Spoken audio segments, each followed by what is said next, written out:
그 매듭을 버리지 마라. 훗날 네 아비가 그 끈 앞에 무릎을 꿇을 것이다. 윤서린의 목소리는 비에 젖은 종이처럼 낮고 가늘었으나 그 한마디는 한씨 문중의 대청을 가르며 지나간 칼끝처럼 모두의 숨을 태게 하였다. 정실 부인이라 불리던 여인은 그날 첩을 해친 죄인으로 몰렸고 남편 한재겸은 그녀의 눈보다 가문의 체면을 먼저 보았다. 피멍처럼 번진 상처를 내보이며 쓰러진 소월의 울음 뒤에는 누구도 맡지 못한 양냄새와 바뀐 회초리의 매듭이 숨어 있었다. 어린 한도윤은 어미의 치맛자락 아래에서 떨며 그 갈색 끈을 움켜쥐었고 그 작은 물건 하나가 훗날 닫힌 대문과 식은 피와 거짓 눈물을 모두 다시 열게 되리라는 것을 아직 알지 못하였다. 그 밤 쫓겨난 것은 한 여인의 몸뿐이 아니었고 함께 내몰린 것은 한 가문의 마지막 양심이었다. 대청 앞마당에는 가늘고 차가운 비가 내리고 있었다. 비라고 부르기에도 민망할 만큼 성긴 물방울이었으나 처끝 등롱을 자꾸 흔들고 바닥에 흙을 검게 눌러 앉히기에는 충분하였다. 윤서리는 젖은 멍석 위에 무릎을 꿇고 있었고 등 뒤로는 조금 전까지 갑업이라 불리던 회초리의 그림자가 길게 누워 있었다. 그녀의 저고리 어깨는 찢어져 있었으나 그는 찢긴 옷을 여미려 하지 않았다. 눈앞에 선 남편 한재겸을 바라보지도 않았다. 그녀의 시선은 오직 어린 아들 도윤의 발치에 떨어진 갈색 매듭끈에 못 박혀 있었다. 도윤은 7살이었다. 아직 세상의 거짓과 어른의 비겁함을 배울 나이가 아니었으나 그날 밤 아이는 너무 이른 나이에 눈물의 쓴맛을 삼켜야 했다. 그는 맨발로 대청 기둥 뒤에 숨어 있다가 어미가 쓰러지는 소리를 듣고 뛰쳐나왔고 그 순간 바닥에 굴러온 끈 하나를 보았다. 회초리 끝에 묶였던 것처럼 보였으나 조금 전 가복들이 들고 있던 회초리의 끈과는 색이 달랐다. 도윤은 본능처럼 그것을 주었다. 끈에서는 비 냄새도 나무 냄새도 아닌 묘한 쓴 냄새가 났다.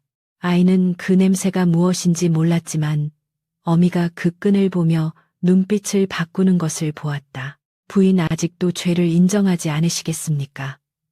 늙은 집사 박노인은 낮게 물었다. 그의 목소리는 예를 갖춘 듯 했으나 이미 결론을 내려놓은 사람의 무게가 실려 있었다. 대청 안쪽에서는 소월이 하얀 속적삼을 반쯤 걷어 올린 채 시녀 둘의 부축을 받고 앉아 있었다. 그녀의 팔뚝과 어깨에는 붉고 검은 자국이 어지럽게 번져 있었고 그 자국은 등롱빛 아래에서 더욱 처참해 보였다. 소월은 울다 지친 사람처럼 숨을 몰아쉬며 말했다. 마님께서 저를 미워하시는 줄은 알았으나 이리 사람으로 보지 않으실 줄은 몰랐습니다. 제가 무엇을 그리 잘못했습니까? 그저 대감의 아이를 품고 싶다 말한 죄뿐입니까? 그 말에 마당이 술렁였다. 몇몇 하녀는 눈을 내리깔았고 젊은 하인은 입술을 깨물었다. 윤서리는 그들의 얼굴을 하나씩 보았다. 낮에는 그녀에게 허리를 굽히던 자들이 밤에는 서로의 눈치를 보며 침묵을 팔고 있었다. 모두가 거짓임을 조금씩 느끼면서도 아무도 첫마디를 꺼내지 않는 정적 그것이 사람을 가장 깊이 묻었다.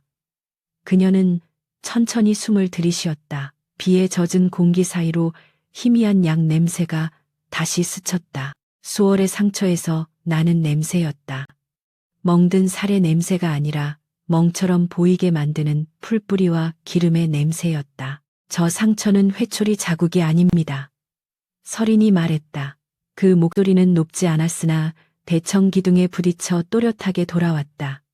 한재겸의 눈썹이 꿈틀했다. 그는 오늘 밤 처음으로 그녀를 똑바로 보았다. 그럼 무엇이란 말이오? 서린은 소월의 팔을 보며 대답했다. 약으로 올린 자국입니다. 살을 상하게 하되 오래가지 않게 하는 약이 있습니다. 가난한 여인들이 매품을 피하려고 쓰기도 하고 장사치들이 불쌍한 꼴을 꾸밀 때 쓰기도 하지요. 저 냄새가 납니다. 소월은 그 말을 듣자마자 숨이 끊어질 듯 울음을 터뜨렸다. 대감 들으셨습니까? 저를 때리고도 이제는 천한 장사치에 빗대십니다. 정실의 자리가 그리 크면 사람 하나 짓밟는 일도 일이 떳떳합니까? 한재겸은 소월에게 다가가려다 멈췄다. 그의 얼굴에는 분노와 당혹이 엉켜 있었다. 한때 그는 설인의 차분한 눈을 믿었다. 이 집에 들어오던 날 설인은 가문 사람들의 차가운 시선을 받으면서도 고개를 숙이지 않았다. 그는 그런 여인을 아내로 맞았다는 것에 은근한 자부심을 품은 적도 있었다. 그러나 세월은 자부심을 의심으로 바꾸었고 소월의 눈물은 그 의심 위에 기름을 부었다. 재겸은 낮게 말했다. 그대가 아무리 억울하다 해도 증인이 셋이요. 부엌 계집이 그대가 소월의 처소로 들어가는 것을 보았다 했고 시녀가 비명을 들었다 했으며 회초리가 그대 방 뒤뜰에서 나왔소. 그래도 모두 거짓이라 하겠소. 예, 거짓입니다. 설이는 망설이지 않았다. 그 단호함이 오히려 재겸의 자존심을 찔렀다. 그는 사람들 앞에서 아내에게 밀리는 듯한 모욕을 느꼈고 그 모욕을 분별이라 착각했다. 그대는 늘 그랬소. 말은 낮추나 뜻은 꺾지 않았지. 내가 그 고집을 품이라 여긴 것이 잘못이었나 보오. 설인의 눈빛이 그때 처음으로 흔들렸다. 매질보다 아픈 것은 그 말이었다. 남편은 그녀의 진실을 확인하려 하지 않고 그녀가 오래 지켜온 품격을 죄의 증거로 바꾸고 있었다. 그녀는 입술 안쪽을 깨물었다. 피맛이 아주 옅게 번졌으나 그녀는 울지 않았다. 울면 소월과 같은 무기가 되는 것 같아서였다. 도윤이 기둥 뒤에서 작은 울음을 삼켰다. 그 소리를 들은 설이는 고개를 돌리지 않고 말했다. 도윤아, 울지 마라. 내 눈물이 저들의 증거가 된다. 아이는 두 손으로 입을 틀어막았다. 어미의 목소리는 부드럽지 않았다. 평소 잠자리에서 이불을 덮어주던 목소리도 아니었다. 하지만 그 안에는 자신을 살리려는 다급한 손길이 숨어 있었다. 도윤은 갈색끈을 소매 속 깊이 밀어 넣었다. 끈은 젖어 있었고 어린 손바닥에 차갑게 달라붙었다. 그는 그 차가움을 평생 잊지 못할 것 같았다. 박노인이 조심스레 재겸에게 다가가 귓속말을 했다. 대감날이 밝기 전에 결단을 내리셔야 합니다. 소문이 나면 문중이 먼저 흔들립니다. 첩을 친 정실을 감싸셨다는 말이 돌면 어른들께서도 가만 계시지 않을 것입니다. 재겸은 눈을 감았다. 그 짧은 침묵 속에서 그는 진실을 생각한 것이 아니라 소문을 생각했다. 누가 옳은가가 아니라 누가 더 큰 수치를 가져오는가를 재고 있었다. 설이는 그 침묵의 방향을 알아차렸다. 그녀가 가장 오래 함께 산 남자였기 때문이다. 대감, 그녀가 처음으로 남편을 불렀다. 오늘 저를 버리시려거든 적어도 제 눈을 보고 버리십시오. 그래야 훗날 스스로에게 거짓말을 덜 하실 것입니다. 재겸은 눈을 떴으나 끝내 그녀의 눈을 오래 보지 못했다. 윤 씨는 오늘부로 안채의 일을 맡을 수 없소. 아이는 그가 말을 끊자 설인의 손이 멍석을 움켜쥐었다. 도윤이 숨을 들이켰다. 소월은 울음 속에서 아주 잠깐 눈을 들었다. 그 눈빛에는 승리의 빛이 있었다. 하지만 재겸은 차마 아이를 빼앗겠다는 말까지는 하지 못했다. 그는 자신의 비겁함에도 한 조각 부끄러움은 남아 있었다. 아이는 그대가 데리고 나가시오. 허나 한씨 문중의 이름을 더럽히지 않도록 내일 해가 뜨기 전 이 집을 떠나시오. 다시는 이 문을 넘지 마시오. 그 말이 떨어지자 마당의 공기가 한 번에 식었다. 설이는 잠시 아무 말도 하지 않았다. 너무 큰 상처는 처음 닿을 때 통증이 오지 않는 법이었다. 그녀는 천천히 몸을 일으키려 했으나 무릎이 젖은 멍석에 붙어 떨어지지 않는 듯했다. 도윤이 달려와 어미의 팔을 잡았다. 아이의 손은 작았고 손끝은 얼음처럼 차가웠다. 설이는 그 손을 잡고 겨우 일어섰다. 찢긴 저고리 사이로 밤바람이 파고들었지만 그녀는 몸을 움츠리지 않았다. 문중의 이름을 더럽힌 것이 누구인지는 훗날 밝혀질 것입니다. 그녀가 말했다. 그때 대감께서는 오늘 밤을 기억하셔야 합니다. 소월이 갑자기 비틀거리며 일어났다. 많이 이제는 그리 부를 수도 없겠지요. 부디 저를 원망하지 마십시오. 저는 그저 살고 싶었을 뿐입니다. 그녀의 말은 애처로운 듯 들렸으나 서리는 그 밑에 숨은 날을 들었다. 살고 싶었다는 말은 가끔 가장 편리한 칼집이 되었다. 사람은 그 말 속에 무엇이든 숨길 수 있었다. 거짓도, 욕망도, 남을 밀어 떨어뜨린 손도. 서리는 소월을 오래 바라보았다. 살고 싶었다면 남의 숨을 빼앗지 말았어야지. 그 한마디에 소월의 입가가 아주 희미하게 굳었다. 남들은 보지 못했지만 서리는 보았다. 늙은 여종 둘이 서린의 방으로 가서 작은 보따리를 가져왔다. 그 속에는 겨울옷 한 벌 낡은 비녀 하나, 도윤의 글공책 2권뿐이었다. 서린의 혼수로 들어온 비단과 그릇 어머니가 손수 싸주었던 은장도와 장신구들은 모두 창고에 묶인 채 나오지 않았다. 재겸은 그것을 알면서도 말하지 않았다. 서린은 보따리를 받으며 묻지 않았다.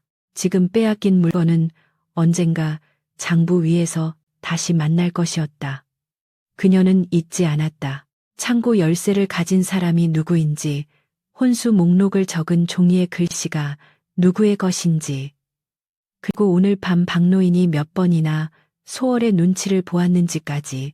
대문으로 향하는 길은 길지 않았으나 그날 서린에게는 한 생애만큼 길었다. 그녀가 처음 이 집에 들어오던 날 붉은 비단이 깔렸던 길이었다. 그때 사람들은 새색 씨의 발끝이 흙에 닿을까 조심했고 재겸은 수줍게 웃으며 그녀의 손을 잡았다. 이제 같은 길 위에서 그녀는 찢긴 옷과 젖은 머리로 아들의 손을 붙잡고 걸었다. 사람들은 문틈과 처마 밑에서 훔쳐보았다. 누구도 나서지 않았다. 누군가는 안타까워했을 것이다. 누군가는 두려웠을 것이다. 그러나 서리는 그 차이를 중요하게 여기지 않기로 했다. 나서지 않은 손은 결국 같은 무게의 침묵이었다. 도윤은 대문 앞에서 멈췄다. 어머니, 아이의 목소리는 너무 작아 비에 묻힐 뻔했다. 서리는 허리를 굽혀 아이의 얼굴을 보았다. 도윤의 눈은 이미 붉었지만 어미의 말 때문에 끝내 눈물이 떨어지지 않았다. 그 모습이 서린의 가슴을 더 아프게 했다. 아이는 울어야 할 나이에 울음을 참는 법부터 배우고 있었다. 제가 잘못해서 쫓겨나는 것입니까? 도윤이 물었다. 서리는 아이의 젖은 볼을 손등으로 닦아주었다. 아니다. 내 잘못도 아니다. 그러나 세상은 때로 잘못한 사람보다 힘없는 사람을 먼저 문 밖으로 민다. 그러니 너는 오늘 밤을 미워하기 전에 오늘 밤을 똑똑히 기억해야 한다. 아버지는 왜 어머니를 믿지 않습니까? 그 물음에 서리는 바로 답하지 못했다. 재겸을 미워하는 말은 쉬웠다. 그러나 아이의 마음에 아버지라는 이름을 한 번에 불태우고 싶지는 않았다. 불탄 자리에는 오랫동안 아무것도 잘하지 못한다는 것을 그녀는 알았다. 사람은 믿고 싶은 것을 믿을 때가 있다. 내 아버지는 오늘 진실보다 체면을 믿었다. 그녀는 그렇게 말했다. 도윤은 그 말을 완전히 이해하지 못했지만 소매 속 끈을 더 세게 쥐었다. 끈의 매듭이 손바닥을 눌렀다. 그 통증이 아이에게 이상하게도 쾌처럼 느껴졌다. 대문이 열렸다. 바깥 골목은 어두웠고 비에 젖은 돌길은 미끄러웠다. 문지기 하나가 미안한 얼굴로 등롱을 들어주려 하자 서리는 조용히 고개를 저었다. 불빛까지 비치고 나가고 싶지 않다. 문지기는 손을 거두었다. 그 순간 뒤에서 재겸의 목소리가 들렸다. 윤설인, 그녀는 멈추었으나 돌아보지 않았다. 재겸은 몇 걸음 다가오다가 결국 대청 그림자 안에 서서 말했다. 오늘 나가면 돌아오기 어려울 것이오. 서리는 아주 천천히 고개만 돌렸다. 그녀의 얼굴은 창백했으나 눈은 젖지 않았다. 대감전은 돌아오기 어려운 곳으로 가는 것이 아닙니다. 대감께서 빠져나오기 어려운 밤을 만들고 계신 것입니다. 그 말은 재겸의 얼굴을 후려친 듯했다. 그는 분노하려 했으나 이상하게 말이 나오지 않았다. 소월은 처마 밑에서 두 손을 모으고 서 있었다. 여전히 가엾은 여인의 모습이었지만 등롱빛이 옆 얼굴을 스칠 때 그녀의 눈은 차갑게 번뜩였다. 서리는 그 눈빛을 마지막으로 확인한 뒤 대문 밖으로 나갔다. 도윤은 한번 뒤돌아보려 했다. 그러나 어미의 손이 그를 꼭 붙잡았다. 지금은 보지 마라. 서린이 속삭였다. 사람은 마지막으로 본 모습에 오래 묶인다. 너는 저문이 아니라 네 손 안의 매듭을 기억해라. 대문은 무겁게 닫혔다.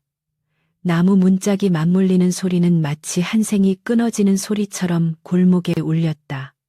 서리는 그 소리를 듣고도 무너지지 않았다. 그녀는 도윤을 데리고 비탈길을 내려갔다. 어디로 가야 할지 정해둔 곳은 없었다.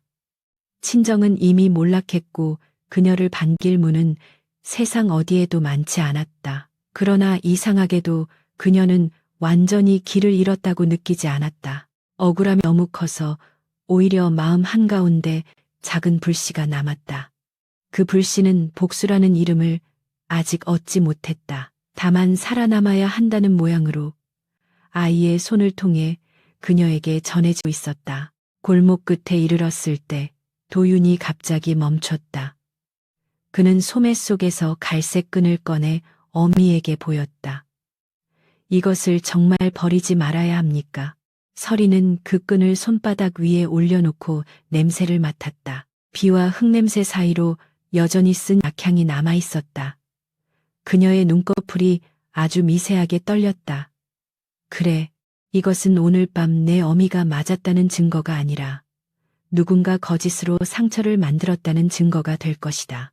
도는 끈을 바라보며 물었다. 작은 끈이 어떻게 사람을 벌합니까? 서리는 끈을 다시 아이의 손에 쥐어주었다. 끈이 벌하는 것이 아니다. 잊지 않는 사람이 벌하는 것이다. 그 시각 한시 문중 안채에서는 전혀 다른 정적이 내려앉고 있었다. 소월은 자신의 처소로 돌아오자마자 시녀들을 물리고 문을 닫았다. 조금 전까지 사지가 떨리는 사람처럼 굴던 그녀는 홀로 남자 곧장 허리를 폈다. 팔에 번진 검붉은 자국을 물끄러미 내려다보던 그녀는 물그릇에 적신 천으로 살깔을 천천히 닦아냈다. 자국은 완전히 지워지지 않았으나 가장 붉게 보이던 부분은 희미하게 풀어졌다. 그녀는 거울 앞에 앉아 낮게 웃었다. 웃음은 오래가지 않았다. 서린의 마지막 말 살고 싶었다면 남의 숨을 빼앗지 말았어야지. 그 말이 귀 안쪽에 박혀 빠지지 않았다. 마님. 문 밖에서 시녀의 목소리가 들렸다. 소월은 재빨리 소매를 내리고 가련한 얼굴을 되찾았다. 무슨 일이냐? 시녀는 머뭇거리다 말했다. 회초리는 박노인이 치웠습니다. 다만 끈 하나가 모자랍니다. 소월의 눈빛이 순간 돌처럼 굳었다. 무슨 끈? 끝에 묶었던 갈색 끈 말입니다. 분명 둘이었는데 하나만 남았습니다. 소월은 자리에서 벌떡 일어났다. 방 안의 등불이 흔들렸다. 그녀는 시녀의 멱살을 잡을 듯 다가가다가 가까스로 멈췄다. 찾아라.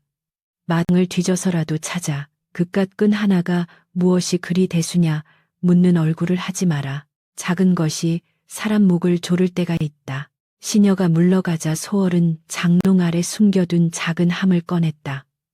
함 속에는 같은 빛깔의 갈색 끈이 둥글게 감겨 있었다. 표면은 기름을 먹인 듯 매끄러웠고 가까이 대면 희미한 약 냄새가 났다. 소월은 그 끈 타래를 바라보며 입술을 깨물었다.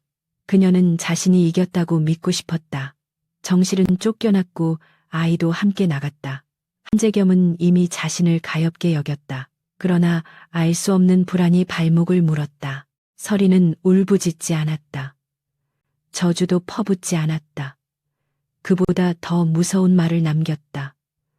훗날 내 아비가 그 끈 앞에 무릎을 꿇을 것이라고, 그 밤이 지나면 모든 것이 잠잠해질 것이라 사람들은 생각했다. 한시 문중의 문은 굳게 닫혔고 소문은 집안의 담을 넘기 전에 돈과 위협으로 묶일 것이며 쫓겨난 여인과 어린아이는 굶주림 속에서 이름조차 희미해질 것이라 여겼다. 하지만 비는 골목에 발자국을 지웠어도 아이의 손에 남은 매듭 자국은 지우지 못했다. 윤설이는 어둠 속으로 사라지며 한 번도 뒤돌아보지 않았고 도윤은 소매 속 갈색 끈을 품은 채 이를 악물었다. 그리고 닫힌 대문 앞쪽 소월의 함 속에서는 같은 갈색 끈 한 타래가 등불 아래 뱀처럼 조용히 몸을 말고 있었다.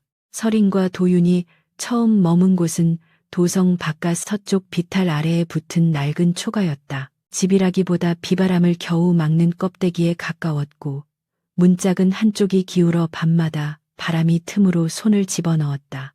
첫 새벽 도윤은 추위에 떨다 깨었고 어미가 낡은 치마폭을 찢어 창틈을 막는 모습을 보았다.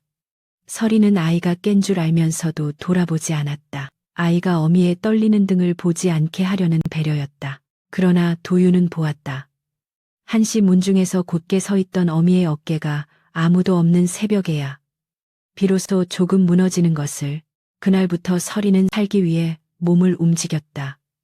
낮에는 장터 끝 바느질 집에서 낡은 옷에 해진 소매를 꿰맸고 저녁에는 의원댁 뒤뜰에서 약초를 말리는 일을 거들었다. 밤에는 남의 집 홀레 쓰고 버린 비단 조각을 주워 작은 주머니로 만들어 팔았다. 그녀의 손끝은 금세 갈라졌고 가느다란 피가 실에 묻기도 했다. 도윤은 그때마다 놀라 달려왔으나 설이는 손을 숨기지 않았다. 보아라. 상처는 숨긴다고 없어지지 않는다. 다만 무엇 때문에 생겼는지 잊지 않아야 한다. 그 말은 아이에게 약이 되기도 하고 돌처럼 무겁게 내려앉기도 했다. 도윤은 말을 줄였다. 본래 그는 궁금한 것이 많아 하루에도 10번씩 묻던 아이였다. 하늘이 왜 푸른지, 등잔불은 왜 흔들리는지, 아버지는 왜 늦게 오는지, 어머니는 왜 겨울에도 손이 따뜻한지 묻곤 했다. 그러나 한시문중 대문이 닫힌 뒤부터 아이는 질문을 입안에 넣고 씹어 삼켰다. 말하면 무언가 다시 빼앗길 것 같았다. 설이는 그 침묵을 억지로 깨지 않았다. 대신 매일 밤 아이 앞에 낡은 종이와 숫조각을 놓았다. 말하기 싫으면 적어라. 마음도 길을 잃으면 썩는다. 도윤은 처음엔 아무것도 쓰지 못하다가 사흘째 밤에 아주 삐뚤어진 글씨로 한 글자를 적었다. 끈. 그 갈색 매듭끈은 작은 헝겊 주머니에 쌓여 설인의 품 안쪽에 보관되었다. 설이는 그것을 자주 꺼내지 않았다. 하지만 도윤은 어미가 가끔 홀로 앉아 그 끈의 냄새를 맡는 것을 알았다. 끈에서는 여전히 희미한 쓴 향이 났다. 의원댁에서 일하게 된 뒤 설이는 그 냄새와 비슷한 약초를 하나씩 확인하기 시작했다. 멍을 올리는 풀려를 끌어 피부를 붉히는 기름 상처처럼 보이게 하나 살을 깊이 해치지는 않는 가루. 그녀는 이름을 묻지 않고 냄새를 익혔다. 사람들은 그녀가 약초에 관심이 많은 과부쯤으로 여겼다. 아무도 그녀가 냄새로 죄의 꼬리를 찾고 있다는 것을 몰랐다. 한시 문중에서는 모든 것이 겉으로만 평온했다. 소월은 안채의 열쇠를 손에 넣었고 오래된 하녀들은 그녀를 새 안주인처럼 대하기 시작했다. 그녀는 울먹이는 얼굴로 사람들에게 말했다. 마님이 떠난 일을 두고 입을 함부로 놀리지 말라. 그분도 한때 이 집 사람이셨다. 그 말은 너그럽게 들렸으나 듣는 이들은 그 안의 협박을 알아들었다. 한재겸은 며칠 동안 술을 가까이 했다. 그는 자신이 옳은 결정을 했다고 되뇌었지만 밤마다 대문 앞에서 돌아보지 않던 설인의 뒷모습이 떠올랐다. 그가 가장 견디기 어려운 것은 설인의 울음이 아니라 울지 않았다는 사실이었다. 소월은 그 틈을 놓치지 않았다. 그녀는 재겸의 곁에 앉아 조심스레 약을 올리고 자신이 여전히 상처 때문에 잠을 이루지 못한다고 말했다. 재겸이 미안한 표정을 지으면 그녀는 더 애처롭게 웃었다. 대감 탓이 아닙니다. 여인의 마음은 여인이 더 잘한다 하나 마님께서는 저를 끝내 받아들이지 못하셨던 것뿐이지요. 재겸은 그 말을 들을수록 마음의 짐을 덜고 싶어졌다. 사람은 때때로 진실보다 자신을 덜 나쁜 사람으로 만들어주는 말을 택한다. 소월은 그 약점을 누구보다 잘 알았다. 그녀는 그의 양심에 직접 칼을 꽂지 않고 부드러운 천으로 천천히 감아 질식시켰다. 그러나 소월에게도 밤은 쉬운 시간이 아니었다. 그녀는 홀로 남으면 팔에 남은 자국을 문질렀다. 약으로 만든 멍은 며칠 지나자 노랗게 흐려졌지만 마음속 불안은 더 진졌다. 사라진 끈 하나 때문이었다. 시녀들은 마당과 대청을 뒤졌으나 끝내 찾지 못했다. 소월은 처음엔 윤서린이 가져갔다고 생각했다. 그러다 다시 고개를 저었다. 서린이 가져갔다면 왜 그 자리에서 말하지 않았을까? 그 여자는 언제나 너무 오래 생각했다. 바로 울부짖는 대신 훗날을 위해 입을 다물 줄 알았다. 소월은 그 점이 두려웠다. 차라리 어리석게 소리 지르는 정실이었다면 얼마나 쉬웠을까. 겨울이 깊어지면서 서린의 초가에도 굶주림이 찾아왔다. 바느질 감은 줄었고 약초 말리는 일도 끊겼다. 어느 날 도윤은 장터에서 썩은 배추잎을 주워오다. 한시 문중에 하인 하나와 마주쳤다. 그 하인은 예전에는 도윤에게 도련님이라 부르던 자였다. 그는 도윤을 알아보고도 모른 척 지나가려 했다. 도윤은 그를 붙잡지 않았다. 다만 그가 허리에 찬 곡물 주머니의 매듭 모양을 보았다. 한시 집 창고에서 쓰던 매듭이었다. 아이는 이상하게 그 모양을 오래 기억했다. 어미가 가르친 탓이었다. 사람은 말보다 손버릇과 매듭에서 더 많은 것을 남긴다고. 그날 밤 도윤은 배고픔을 참다 물었다. 어머니, 우리는 왜 아버지께 달라고 하지 않습니까? 제 몫에 쌀이라도 있을 텐데요. 서리는 불을 줄이고 작은 솥에 물을 더 부었다. 쌀알은 몇 개 되지 않았고 죽은 거의 물처럼 묽었다. 그걸로 받은 쌀은 배를 채울 수 있어도 이름을 더 굶주리게 한다. 도윤은 이해하지 못한 얼굴이었다. 서리는 조금 더 낮게 말했다. 받아야 할 것을 받는 일과 버린 사람에게 빌어먹는 일은 다르다.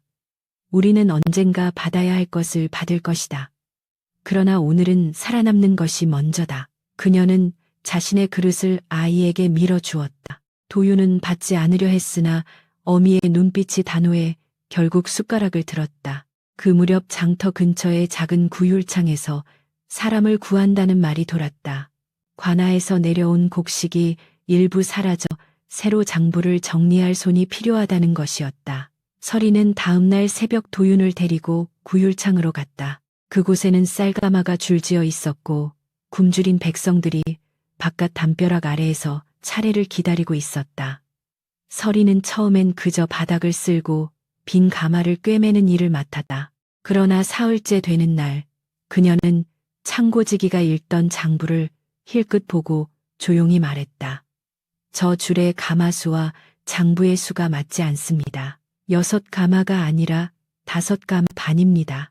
한 가마는 입구 쪽에서 이미 덜어냈습니다. 창고지기는 처음엔 불쾌한 얼굴을 했다. 여인이 무엇을 안다고 장부에 입을 대느냐. 서리는 고개를 숙였으나 물러나지 않았다. 장부의 글은 모르더라도 가마에 꿰맨 자리는 압니다. 저 가마 하나만 다른 실로 꿰맸고 바닥에 쌀가루가 새어나온 모양이 다릅니다. 그 말에 주변 사람들이 웅성거렸다. 그때 안쪽에서 젊은 사내가 걸어 나왔다. 회색 도포는 수수했으나 걸음은 흐트러짐이 없었다. 그는 서린을 위아래로 훑지 않고 그녀가 가리킨 가마를 먼저 보았다. 열어보라. 그가 말했다. 가마를 열자 정말로 안쪽에 쌀이 덜어져 있었다. 창고지기의 얼굴이 붉어졌다. 그 사내가 바로 강윤재였다. 그는 도성의 한 관청에서 파견된 감찰관으로 구율국이 길에서 사라지는 일을 조사하고 있었다.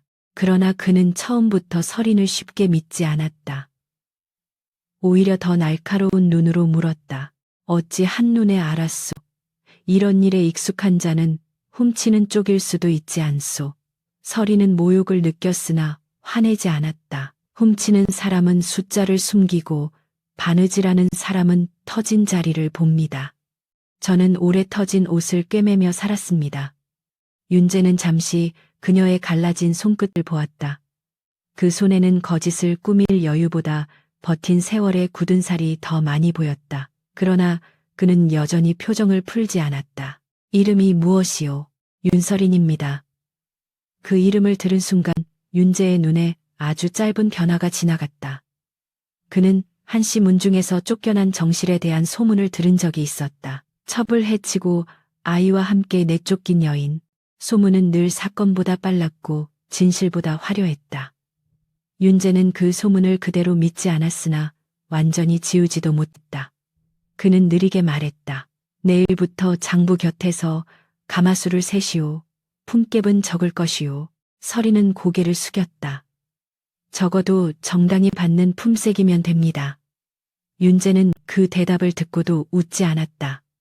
하지만 그날 이후 그는 설인을 눈여겨보기 시작했다. 도윤은 구율창 한 구석에서 어미가 일하는 모습을 지켜보았다.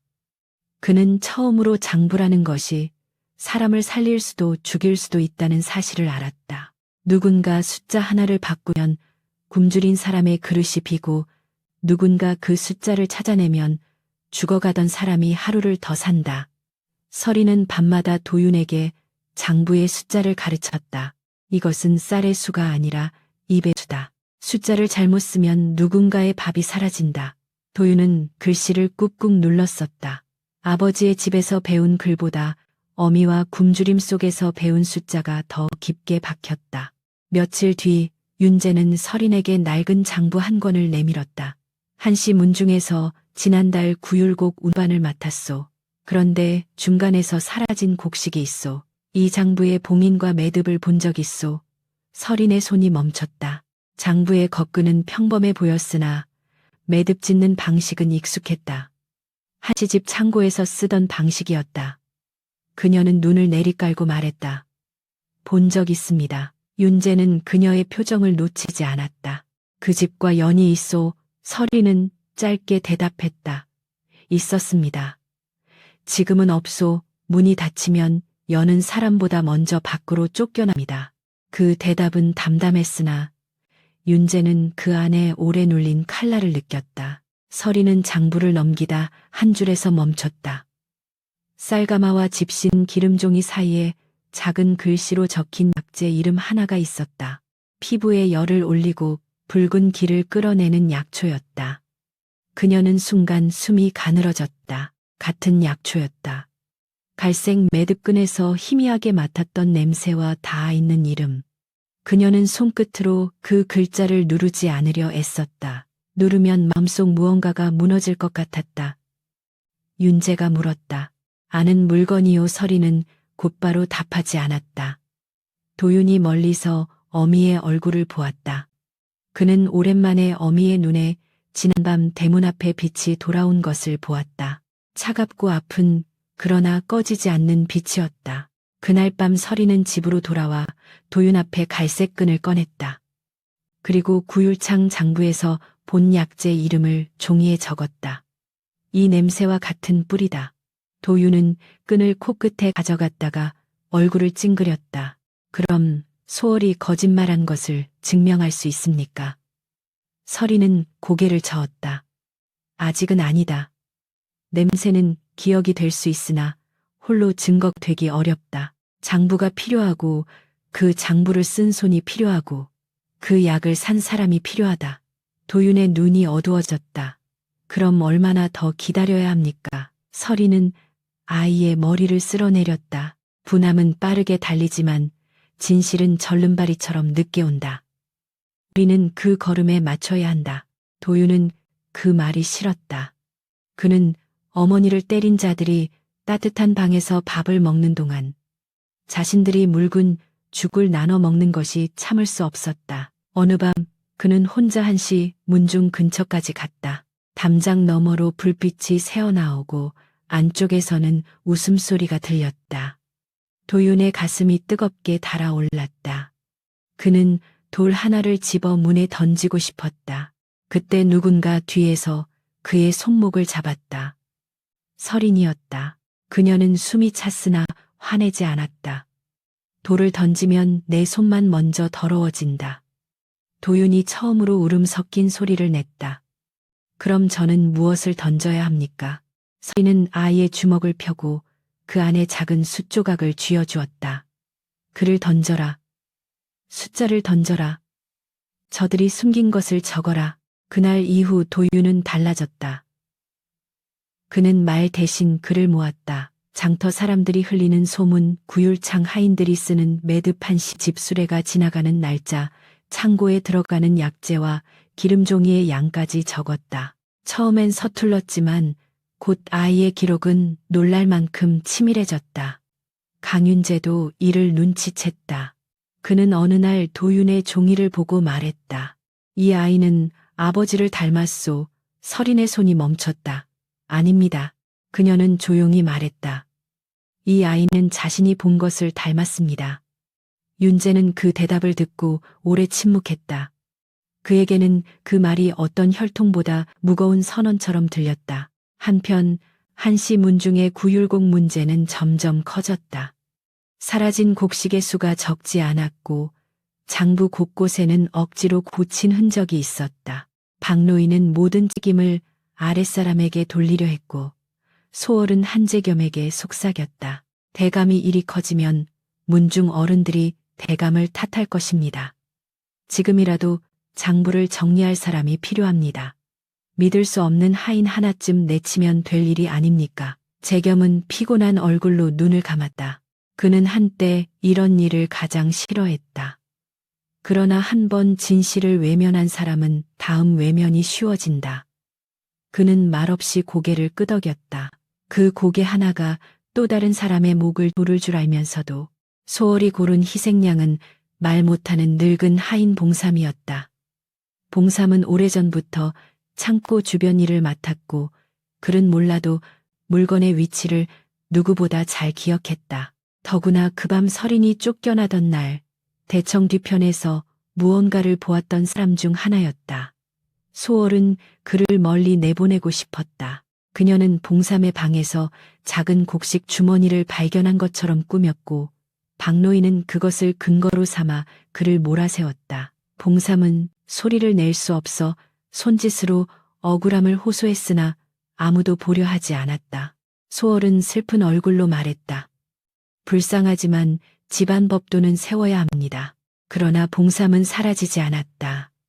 그날 밤 그는 피투성이가 되거나 끔찍한 꼴을 당한 것이 아니라 조용히 한시 문중을 빠져나와 구율창 쪽으로 향했다. 그는 오래전 설인이 자신에게 보냈던 작은 은혜를 기억하고 있었다. 한때 설인은 말 못하는 그가 억울하게 매를 맞을 뻔했을 때 그의 손짓을 끝까지 지켜봐준 유일한 사람이었다. 은혜는 때로 아주 늦게 돌아온다. 봉삼은 비틀거리며 설인의 초가 문 앞에 섰다. 손에는 불에 그슬린 장부 조각 하나와 다른 손에는 창고 열쇠에 묶였던 낡은 끈 조각이 들려 있었다. 설인이 문을 열었을 때 봉삼은 아무 말도 하지 못하고 무릎부터 꿇었다. 도윤은 놀라 어미 뒤로 물러섰다. 봉삼은 품에서 반쯤 탄 종이를 꺼내 바닥에 펼쳤다. 종이에는 약재 이름과 쌀가마수 그리고 흐릿하지만 분명한 한시 문중의 표시가 남아 있었다. 설이는 숨을 멈추었다. 강윤재가 찾던 장부와 자신이 찾던 밤의 냄새가 하나의 종이에서 만나고 있었다. 봉삼은 떨리는 손으로 목을 가리킨 뒤 대청 쪽을 가리키고 마지막으로 자기 눈을 두 손가락으로 짚었다. 그가 보았다는 뜻이었다. 그 밤 누가 회초리를 바꾸었는지 보았다는 뜻이었다. 도윤은 어미의 얼굴을 바라보았다. 설이는 오래 침묵했다. 복수의 문이 조금 열린 순간이었으나 그녀는 기뻐하지 않았다. 문 안쪽에는 또 다른 고통이 있을 것을 알았기 때문이다.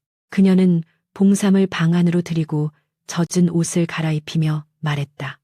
이제부터는 아무 말도 하지 않아도 됩니다. 보신 것을 잊지만 않으시면 됩니다. 봉삼은 눈물을 흘렸다. 소리를 잃은 사람의 눈물은 방 안을 더 조용하게 만들었다. 그때 밖에서 말발굽 소리가 멈췄다. 문틈 아래로 등롱빛이 스며들었고 강윤재의 낮은 목소리가 들렸다. 윤설인 씨, 그 장부 조각을 내게도 보여주셔야겠습니다. 강윤재가 문 밖에 서 있었을 때 설이는 놀라지 않았다. 오히려 올 것이 왔다는 듯 등불 심지를 조금 낮추었다. 방 안에는 말 못하는 봉삼이 젖은 어깨를 웅크리고 앉았었고 도윤은 반쯤 탄 장부 조각을 두 손으로 누르고 있었다. 윤재는 문턱을 넘기 전 잠시 멈추었다. 그는 관의 사람이었고 이 방 안에는 관이 너무 늦게 찾아온 탓에 오래 썩은 고통이 있었다. 함부로 들어서는 순간 또 다른 폭력이 될 수 있음을 알았다. 들어가도 되겠소. 그가 묻자 서리는 고개를 끄덕였다. 이미 들어오실 길을 오래전부터 열어두신 분 아닙니까? 다만 오늘 밤부터는 제 상처가 아니라 증거를 보셔야 합니다. 윤재는 방 안으로 들어와 젖은 각근을 풀었다. 그의 눈은 먼저 봉삼의 떨리는 손을 보고 그 다음 장부 조각을 보았다. 종이는 가장자리가 검게 그을려 있었으나 가운데 글씨 몇 줄은 살아 있었다. 구율곡 수량 약재 이름 기름종이 갈색끈 그리고 한시 문중 창고의 표시. 윤재의 얼굴이 굳었다. 그는 한참 동안 말없이 글자를 훑더니 낮게 물었다. 이 약재가 왜 구율곡 장부에 있소? 서리는 대답 대신 품에서 작은 헝겊 주머니를 꺼냈다. 그 안에는 오래된 갈색 매듭끈이 있었다. 그 답을 찾으려 6해를 살았습니다. 그녀의 목소리는 고요했으나 그 고요함 밑에서 쇠가 갈리는 소리가 나는 듯했다. 윤재는 끈을 가까이 가져가 냄새를 맡았다. 오래된 물건이라 향은 희미했지만 약초를 다뤄본 자라면 알아차릴 만한 쓴 기운이 남아 있었다. 그는 장부의 약재 이름과 끈을 번갈아 보았다. 이것이 그 밤의 물건이라 증명할 사람이 있소. 서리는 봉삼을 바라보았다. 봉삼은 두 손으로 자신의 눈을 가리켰다가 대청을 가리키고 다시 손가락으로 회초리 모양을 그었다. 윤재는 그 손짓을 놓치지 않았다. 하지만 관의 일은 마음만으로 움직일 수 없었다. 그는 조금 차갑게 말했다. 손짓은 마음을 움직일 수 있으나 죄인을 묶기엔 약하오. 더 단단한 것이 필요하오. 장부 원본, 약을 산 자, 끈을 묶은 자, 혹은 한시 문중에 남은 물건. 도윤이 처음으로 윤재를 똑바로 보았다. 아이였던 그는 이제 13세 가까운 나이가 되었고 눈빛은 나이에 비해 너무 오래 굶주린 사람처럼 깊었다. 단단한 것이 없어서 어머니가 쫓겨났습니다. 이제도 단단한 것이 없어서 다시 못 돌아간다면 세상 법은 누구 편입니까? 윤재는 그 말에 바로 답하지 못했다. 소년의 질문은 칼이 아니라 거울이었다. 윤재는 자기 얼굴이 그 안에 비치는 것을 보았다. 관복을 입은 자들은 늘 증거를 말하지만 증거를 모을 힘조차 없는 사람들에게 그 말은 또 하나의 벽이 된다. 그는 천천히 말했다. 그러니 내가 묻는 것이요. 벽을 넘으려면 손톱이 아니라 사다리가 필요하오. 나는 사다리를 놓을 수는 있어도 대신 올라가 줄 수는 없소. 서리는 그 말을 받아들였다. 그녀가 바란 것도 바로 그것이었다.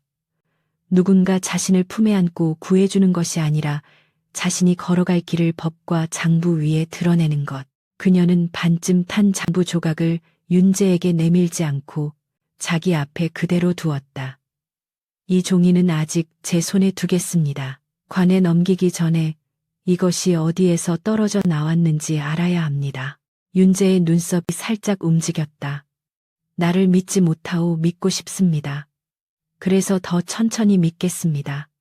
서린의 대답은 무례하지 않았지만 단호했다. 윤재는 묘하게 입가를 굳혔다. 그는 기분이 상한 것이 아니라 이 여인이 여전히 무너지지 않았다는 사실에 조용히 감탄하고 있었다. 다음 날부터 서린의 생활은 달라졌다. 겉으로는 여전히 구율창에서 가마 술을 세고 장부 옆에 먼지를 털었지만 속으로는 한시 문중의 창고와 약재 거래를 잇는 선을 하나씩 그었다. 봉삼은 말을 못했으나 손짓과 그림으로 많은 것을 알려주었다. 그 밤 소월의 시녀가 회초리를 들고 대청 뒤편으로 들어갔고 잠시 뒤 박노인이 다른 회초리를 들고 나왔다는 것. 원래 회초리에는 붉은 천끈이 묶여 있었으나 바뀐 회초리에는 갈색 기름끈이 있었다는 것. 그리고 그 끈은 창고에서 약재 자루를 묶을 때 쓰던 끈과 같은 것이었다는 것. 조각들은 흩어진 뼈처럼 서서히 형태를 얻었다. 도윤은 봉삼의 손짓을 글로 옮겼다. 처음에는 서툴렀으나 곧 봉삼의 손가락 떨림까지 구분할 만큼 익숙해졌다. 그는 어느 날 봉삼이 그린 작은 방 모양을 보고 물었다. 이곳이 소월의 처소입니까? 봉삼은 고개를 저었다. 다시 손가락으로 재단 모양을 그렸다. 설인이 낮게 말했다. 사당 뒤 창고. 봉삼이 급히 고개를 끄덕였다. 도윤은 종이에 그 위치를 적었다. 한시 문중의 사당 뒤에는 오래된 제기와 의뢰 물품을 보관하는 좁은 방이 있었다. 그곳은 문중 어른들이 아니면 잘 드나들지 않는 곳이었다. 만약 회초리 원본이나 끈 일부가 남아있다면 소월의 방보다 그곳이 더 안전한 은신처였다. 그러나 한시 문중은 쉽게 문을 열지 않았다. 윤재는 구율옥 조사 명목으로 몇 차례 한시 집을 찾았으나 박노인은 매번 장부를 늦게 내놓고 창고 열쇠를 잃어버렸다며 시간을 끌었다. 한재겸은 피곤하고 초조한 얼굴로 윤재를 맞았다. 감찰관께서 우리 집을 지나치게 의심하시는 듯하오. 윤재는 예를 갖춰 고개를 숙였다. 곡식이 사라진 길 끝마다 대감댁 수레의 바퀴 자국이 남아 있습니다. 의심은 제가 하는 것이 아니라 자국이 하고 있습니다. 재겸의 얼굴이 굳었다. 그는 반박하려 했으나 소월이 곁에서 소매를 잡았다. 대감 괜히 소리를 높이면 더 큰 오해를 삽니다. 장부만 깨끗이 보이면 될 일이지요. 소월의 말은 부드러웠지만 그녀의 눈은 윤재를 살피고 있었다. 젊은 감찰관은 위험한 사람이었다. 그는 사람의 울음보다 물건의 위치를 먼저 보았고 가련한 얼굴보다 맞지 않는 숫자에 더 오래 머물렀다. 소월은 그런 사람을 싫어했다. 거짓 눈물은 마음 약한 자에게는 강하지만 장부를 믿는 자에게는 힘을 잃는다. 그녀는 한재겸이 잠시 자리를 비운 틈에 윤재에게 말했다. 감찰관 날이 세상에는 숫자로 적히지 않는 억울함도 있습니다. 저는 정실 부인에게 맞고도 오래 침묵했습니다. 그런데 이제 와서 또 의심을 받아야 합니까?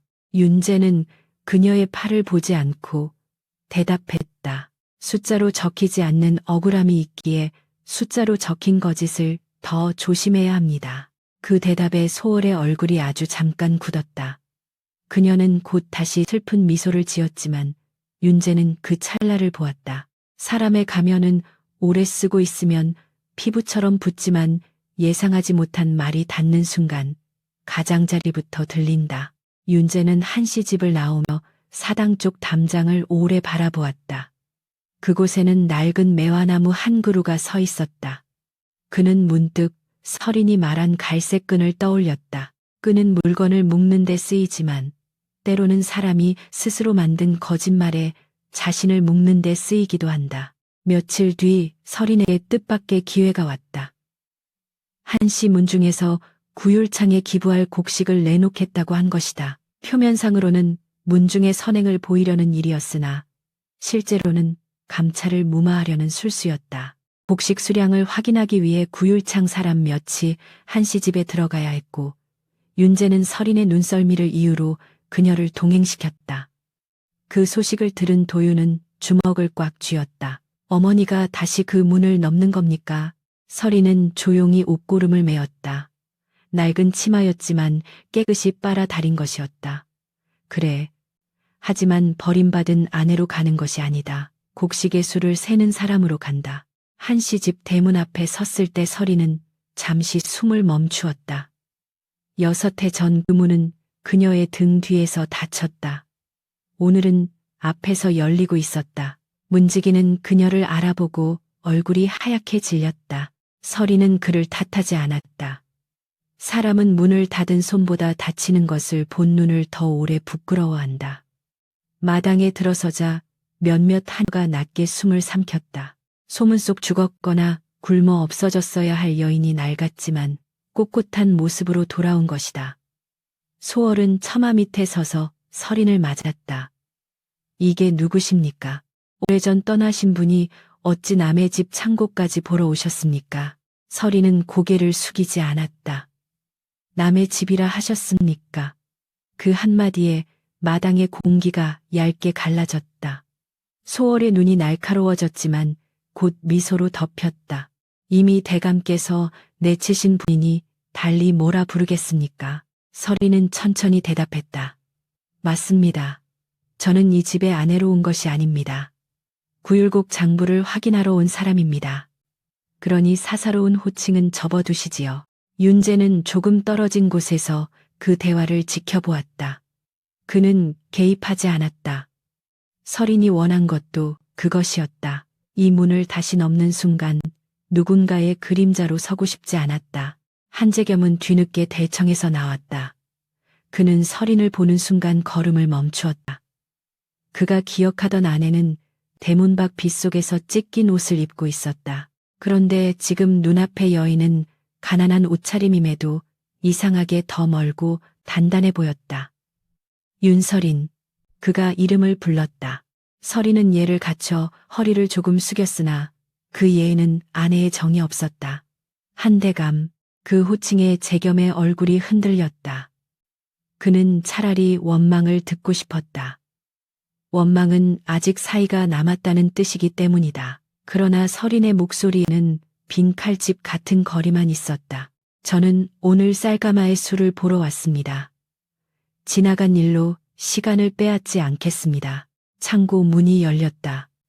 서린은 가마의 수와 매듭 바닥의 쌀가루, 기름종이의 두께를 하나씩 확인했다. 한시 집 하인들은 불편한 눈으로 그녀를 보았지만 그녀는 흔들리지 않았다. 도윤은 밖에서 기다리기로 했으나 담장 너머 먼 발치에서 어머니를 보고 있었다. 그의 손에는 작은 기록첩이 있었다. 그때 그는 수레 옆에 놓인 빈 약재 자루 하나를 보았다. 자루에는 희미하게 같은 약재 이름이 적혀 있었다. 도윤은 심장이 뛰었다. 그는 가까이 다가가려다 멈췄다. 너무 쉽게 발견되는 증거는 덧칠 수도 있었다. 어머니가 늘 하던 말이었다. 급한 손은 남이 파놓은 구덩이를 먼저 짚는다. 창고 안에서 서리는 문득 사당 쪽으로 이어지는 좁은 문을 발견했다. 그 문고리에는 오래된 먼지가 쌓여 있었으나 자물쇠 주변만 이상하게 깨끗했다. 누군가 최근에 드나든 흔적이었다. 그녀가 그쪽을 보자 박노인이 급히 앞을 막았다. 그곳은 제기 보관소라 외인이 들어갈 수 없습니다. 서리는 그를 바라보았다. 외인이라 하셨습니까? 박노인은 입술을 다물었다. 6해 전에는 부인이라 부르던 여인에게 지금 외인이라 하는 자기 목소리가 스스로도 껄끄러웠던 것이다. 윤재가 다가와 말했다. 구율곡이 사당 창고로 들어갔다는 기록이 있습니다. 문을 여십시오. 박노인은 난처한 얼굴로 한재겸을 보았다. 재겸은 한동안 말이 없었다. 소월은 곁에서 낮게 말했다. 사당은 집안의 뿌리입니다. 외부 감찰이 함부로 여는 것은 모욕이 될 수 있습니다. 윤재가 대답했다. 곡식이 굶주린 백성의 입으로 가지 않고 사당 뒤에 숨었다면 그 모욕은 문을 여는 사람이 아니라 숨긴 사람이 만든 것입니다. 재겸의 얼굴이 붉어졌다. 결국 그는 손짓으로 문을 열라 명했다. 박노인은 떨리는 손으로 열쇠를 꺼냈다. 그 떨림은 노쇠함 때문만은 아니었다. 서리는 그의 손끝을 보았다. 6해 전 대청에서 재겸에게 귓속말을 하던 바로 그 손이었다. 사당 뒤 보관소는 어둡고 서늘했다. 오래된 제기와 낡은 족자 의뢰용 돗자리가 겹겹이 놓여 있었다. 서리는 등롱을 들고 안쪽으로 들어갔다. 그녀의 발밑에서 먼지가 얇게 일었다. 한쪽 벽 뒤에 낮은 궤가 있었고 그 위에는 아무렇게나 쌓인 낡은 천이 덮여 있었다. 서린이 천을 걷자 오래된 회초리 하나가 드러났다. 손잡이 부분은 닳아 있었고 끝에는 끈이 있어야 할 자리가 비어 있었다. 정확히 잘린 흔적이 있었다. 서린의 숨이 부섰다. 그녀의 손이 회초리에 닿기 직전 한재겸이 뒤에서 낮게 말했다. 그것을 왜 이제야? 그 말은 너무 작았으나 서리는 들었다. 그녀는 천천히 돌아보았다.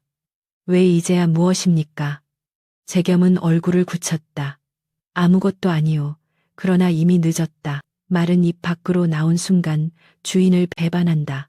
서린의 눈빛이 깊어졌다. 대감께서는 이 회초리가 여기 있는 줄 알고 계셨습니까? 소월의 얼굴이 창백해졌다. 그녀가 급히 끼어들었다. 오래된 집안 물건을 대감께서 모를 리 있습니까? 그것이 무슨 대단한 일입니까? 서린은 소월을 보지 않았다. 오직 재겸만 바라보았다. 그 밤 대감께서는 제가 잡지 않은 회초리를 보셨습니까?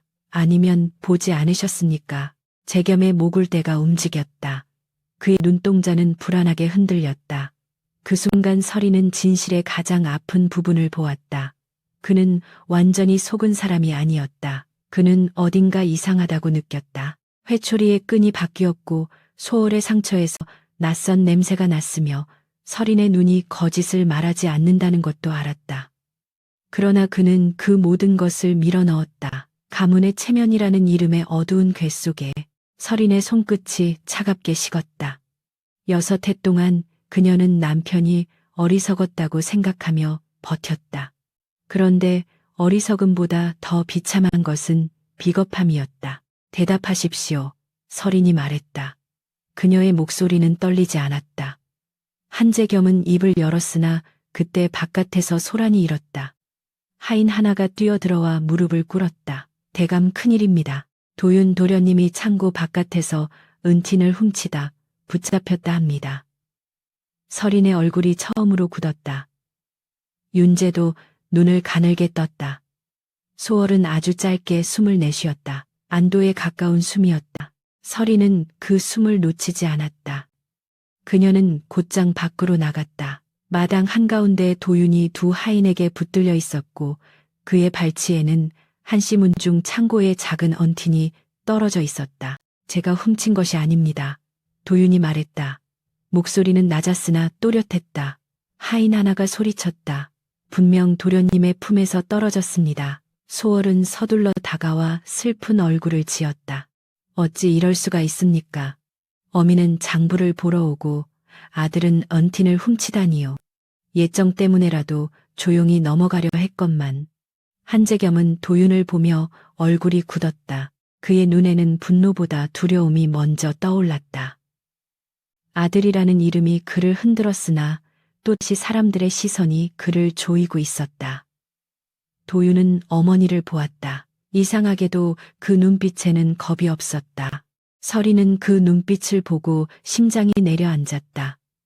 이 아이가 무언가를 알고 일부러 덫안에 들어갔다는 것을 깨달았기 때문이다. 윤재가 앞으로 나서려 하자 서린이 손을 들어 막았다. 제가 묻겠습니다. 그녀는 도윤에게 다가가 무릎을 굽혔다. 네가 가져갔느냐? 도윤은 어머니의 눈을 피하지 않았다. 아닙니다. 하지만 누가 대품에 넣었는지는 압니다. 마당이 술렁였다. 소월의 손가락이 소매 안에서 움찔했다. 도윤은 천천히 고개를 돌려 창고 옆 수레를 가리켰다. 저 수레 뒤에 숨어있던 사람이 제 옷자락에 넣었습니다. 저는 잡지 않았습니다. 어머니께서 급한 손은 구덩이를 먼저 짚는다고 하셨으니까요. 하인 하나가 급히 물러서려 했으나 윤재의 부하가 이미 그의 뒤를 막고 있었다. 그 하인은 소월의 처소에서 잔심부름을 하던 자였다. 그의 소매 안에서는 같은 모양의 작은 주머니가 나왔다. 그 안에는 기름종이와 약재, 가루, 그리고 창고 열쇠의 밀라폰이 들어있었다. 소월의 얼굴에서 피가 가셨다. 그러나 그녀는 여전히 무너지지 않았다. 저 아이가 꾸민 일입니다. 어린 것이 어미의 원한을 갚겠다고. 그 순간 도윤이 낮게 말했다. 저는 어머니의 원한을 갚으러 온 것이 아닙니다. 저들이 쓰는 방법을 보러 왔습니다. 서린은 아이를 바라보았다. 자랑스러움보다 두려움이 먼저 밀려왔다.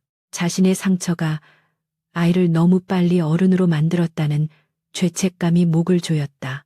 소란 속에서 봉삼이 보관소 안으로 들어갔다가 무언가를 들고 나왔다. 그것은 회초리 끝에서 잘려나간 듯한 낡은 끈 조각이었다. 색은 바랬지만 갈색 기름끈임이 분명했다. 봉삼은 그것을 설인의 손에 올려놓았다. 6해 전 도윤이 주었던 끈과 맞대자 잘린 결이 서로 이어질 듯 보였다. 마당 전체가 조용해졌다. 이제 이 일은 단순한 창고 절도나 장부 착오가 아니었다. 6해 전 밤의 문이 다시 열리고 있었다. 설이는 2 조각의 끈을 들고 한재겸 앞에 섰다. 대감, 저는 오늘 아내로 돌아온 것이 아닙니다. 그녀는 또박또박 말했다. 제가 잃은 이름과 제 아이가 삼킨 울음을 검사하러 왔습니다. 한재겸은 뒷걸음질 쳤다. 그에게는 설인이 낯설었다. 아니, 어쩌면 처음으로 제대로 보이는 것인지도 몰랐다. 그는 6해 전 자신이 문 밖으로 내보낸 여인이 초라한 그림자로 사라질 줄 알았다. 그런데 그녀는 그림자가 아니라 증거가 되어 돌아왔다. 소월은 이를 악물었다. 아직 끝난 것이 아니었다. 끈 조각이 있다고 해서 모든 죄가 자신에게 닿는 것은 아니었다. 장부는 더 태우면 되고, 하인은 입을 막으면 되고, 한재겸의 체면은 다시 이용하면 된다. 그러나 그녀의 손끝은 떨리고 있었다. 처음으로 자신이 만든 거짓의 매듭이 자기 목적으로 돌아오고 있음을 느꼈다. 윤재는 마당 한가운데서 낮고 분명하게 말했다. 한씨 문중의 구율곡 장부와 사당 보관소 물품을 모두 봉합니다. 누구도 물건 하나 옮길 수 없습니다. 박노인이 무릎을 꿇으며 항변하려 했지만 윤재의 부하들이 이미 창고와 사당 문을 지키기 시작했다. 설이는 도윤의 손을 잡았다. 아이의 손은 차가웠지만 떨지 않았다. 그녀는 그제야 속삭였다. 다시는 혼자 덫에 들어가지 마라. 도윤은 고개를 숙였다. 어머니도 그 밤 혼자 덫에 계셨습니다. 그 말이 설인의 가슴을 깊이 찔렀다. 그녀는 대답하지 못했다. 그때 사당 안쪽에서 갑자기 무언가 떨어지는 소리가 났다. 모두가 돌아보았다. 오래된 제기 뒤에 숨겨져 있던 작은 나무함 하나가 바닥으로 굴러 나온 것이다. 함의 뚜껑은 충격으로 열려 있었고 그 안에는 반쯤 탄 편지와 빛바랜 혼수 목록, 그리고 설인의 낙인이 찍힌 땅 문서가 들어 있었다. 설인의 얼굴에서 핏기가 사라졌다. 혼수 목록은 그녀가 쫓겨나던 밤 함께 빼앗긴 물건의 기록이었다. 그러나 땅 문서 아래쪽에는 낯익은 붉은 손도장이 찍혀 있었다. 한재겸의 것이었다. 윤재가 문서를 들어 등불 가까이에 비추었다. 그리고 낮게 읽었다. 윤설인의 혼수전 일부를 한씨 문중 구율곡 결손 보전에 충당한다. 마당은 숨소리조차 잃었다. 설인은 천천히 남편을 바라보았다. 대감, 이것도 소월에게 속아 찍으신 것입니까? 대감, 이것도 소월에게 속아 찍으신 것입니까? 설인의 물음은 칼처럼 높지 않았고 얼음처럼 소리 없이 내려앉았다. 마당에 누구도 곧장 숨을 쉬지 못했다. 한재겸은 등불 아래 드러난 붉은 손도장을 바라보았다. 그것은 분명 제 손이었다. 6해 전 아내와 아이를 문 밖으로 내몬 지 얼마 지나지 않아 찍었던 도장이었다. 그때 그는 박노인이 내민 문서의 글을 끝까지 읽지 않았다. 구율곡 결손을 메우지 못하면 문중이 큰 수치를 당한다는 말만 들었고 설인의 혼수전이라는 글자는 일부러 보지 않은 사람처럼 눈에서 밀어냈다. 이제 그 글자들은 불에 그슬린 종이 위에서 되살아나 그의 목을 조르고 있었다. 소월이 먼저 정신을 차렸다. 그녀는 한 걸음 앞으로 나와 바닥에 무릎을 꿇었다. 대감께서 그때 얼마나 괴로우셨는지 다들 아십니다. 집안장부는 어지럽고 전 부인은 큰 죄를 짓고 나갔으며 문중 어른들은 날마다 대감을 몰아붙였습니다. 혼수전은 이미 이 집에 들어온 재산이었으니 대감께서 집안을 위해 쓰신 것이 어찌 그리 큰 죄입니까? 그녀의 말은 재겸을 감싸는 듯했지만 실은 그를 더 깊이 끌어넣는 말이었다. 설이는 그 점을 놓치지 않았다. 방금 소월은 인정했습니다. 제 혼수전이 집안 결손을 메우는 데 쓰였다는 것을. 소월의 얼굴이 순간 굳었다. 스스로 던진 말이 제 발목을 감은 것이다. 강윤재는 문서를 접지 않고 펼친 채로 말했다. 오늘 이 자리에서 밝혀야 할 것은 세 가지입니다. 첫째, 구율곡이 어디서 사라졌는가. 둘째, 윤서린 씨의 혼수전이 무슨 권한으로 쓰였는가. 셋째, 여섯해 전적 씨를 내쫓게 한 상처와 회초리가 거짓이었는가. 그의 목소리는 대청기둥 사이를 낮게 울렸다. 관의 절차로 넘기기 전 한씨 문중 스스로 답할 기회를 드리겠습니다. 문중의 사당 앞에서 말하는 것이니 거짓을 한 번 더 쌓는다면 그 무게도 함께 기록될 것입니다. 윤재는 앞으로 나서지 않았다. 그는 길을 열었을 뿐이었다. 그 길 한가운데로 걸어 들어간 사람은 설인이었다. 사당 안에는 흰 자리가 마련되었다. 누군가 의뢰용 흰 돗자리를 폈고 그 위에 증거들이 하나씩 놓였다. 오래된 갈색 매듭끈 사당 뒤에서 나온 잘린 끈 조각 반쯤 탄 장부 조각 약재 이름이 적힌 구율창 기록, 혼수 목록 땅문서 그리고 끝이 잘린 회초리. 각각은 작고 낡은 물건에 불과했으나 흰자리 위에 놓이자 모두가 입을 가진 것처럼 보였다. 설이는 그 앞에 앉았다. 한때 이 집에서 가장 낮은 목소리로 살림을 맡던 여인이 이제는 가장 조용한 심판자가 되어 있었다. 그녀의 옆에는 도윤이 섰고 도윤의 뒤에는 봉삼이 두 손을 모은 채 서 있었다. 문중 어른들이 급히 불려왔다. 그들은 처음엔 얼굴을 찌푸렸다. 집안일을 관의 사람이 보는 것도 못마땅했고 쫓겨난 정실이 사당 앞에 앉은 것도 불쾌했다. 그러나 윤재가 봉인한 장부와 구율곡 문제를 언급하자 그들의 태도는 곧 달라졌다. 집안 체면을 중히 여기는 사람일수록 체면이 관아 문턱까지 끌려가는 일을 두려워한다. 가장 나이 많은 한씨 문중 어른이 재겸에게 물었다. 대감이 일이 모두 사실인가? 재겸은 입을 열지 못했다. 설이는 그 침묵을 예전처럼 기다리지 않았다. 사실인 것과 아직 밝힐 것이 섞여 있습니다. 오늘 저는 울러온 것이 아니라 나눠 놓으러 왔습니다. 진실과 거짓을. 첫 번째로 앞으로 불려 나온 사람은 박노인이었다. 그의 등은 6해 전보다 더 굽었으나 눈빛은 여전히 계산에 익숙했다. 설이는 그에게 묻지 않고 먼저 봉삼에게 손짓을 부탁했다. 봉삼은 떨리는 손으로 그날 밤의 순서를 그렸다. 소월의 시녀가 회초리를 들고 대청 뒤로 들어간 박노인이 다른 회초리를 들고 나옴. 소월이 처소에서 팔을 감싸고 나온 뒤 갑자기 비명을 지름. 도윤은 봉삼의 손짓을 또박또박 글로 적어 사람들 앞에 읽었다. 말 못하는 사람의 증언이라 가볍다 여기실 수 있습니다. 하지만 말할 수 있는 사람들이 6해 동안 너무 가볍게 거짓을 말했습니다. 오늘은 손이 말하게 하겠습니다. 박노인의 얼굴이 붉어졌다. 어린 것이 어디서 감히. 그가 소리치려 하자 윤재의 부하가 한 걸음 다가섰다. 박노인은 입을 다물었다. 설이는 차분히 물었다. 그 밤 대청 뒤에서 회초리를 바꾼 사람이 누구입니까? 박노인은 대답하지 않았다.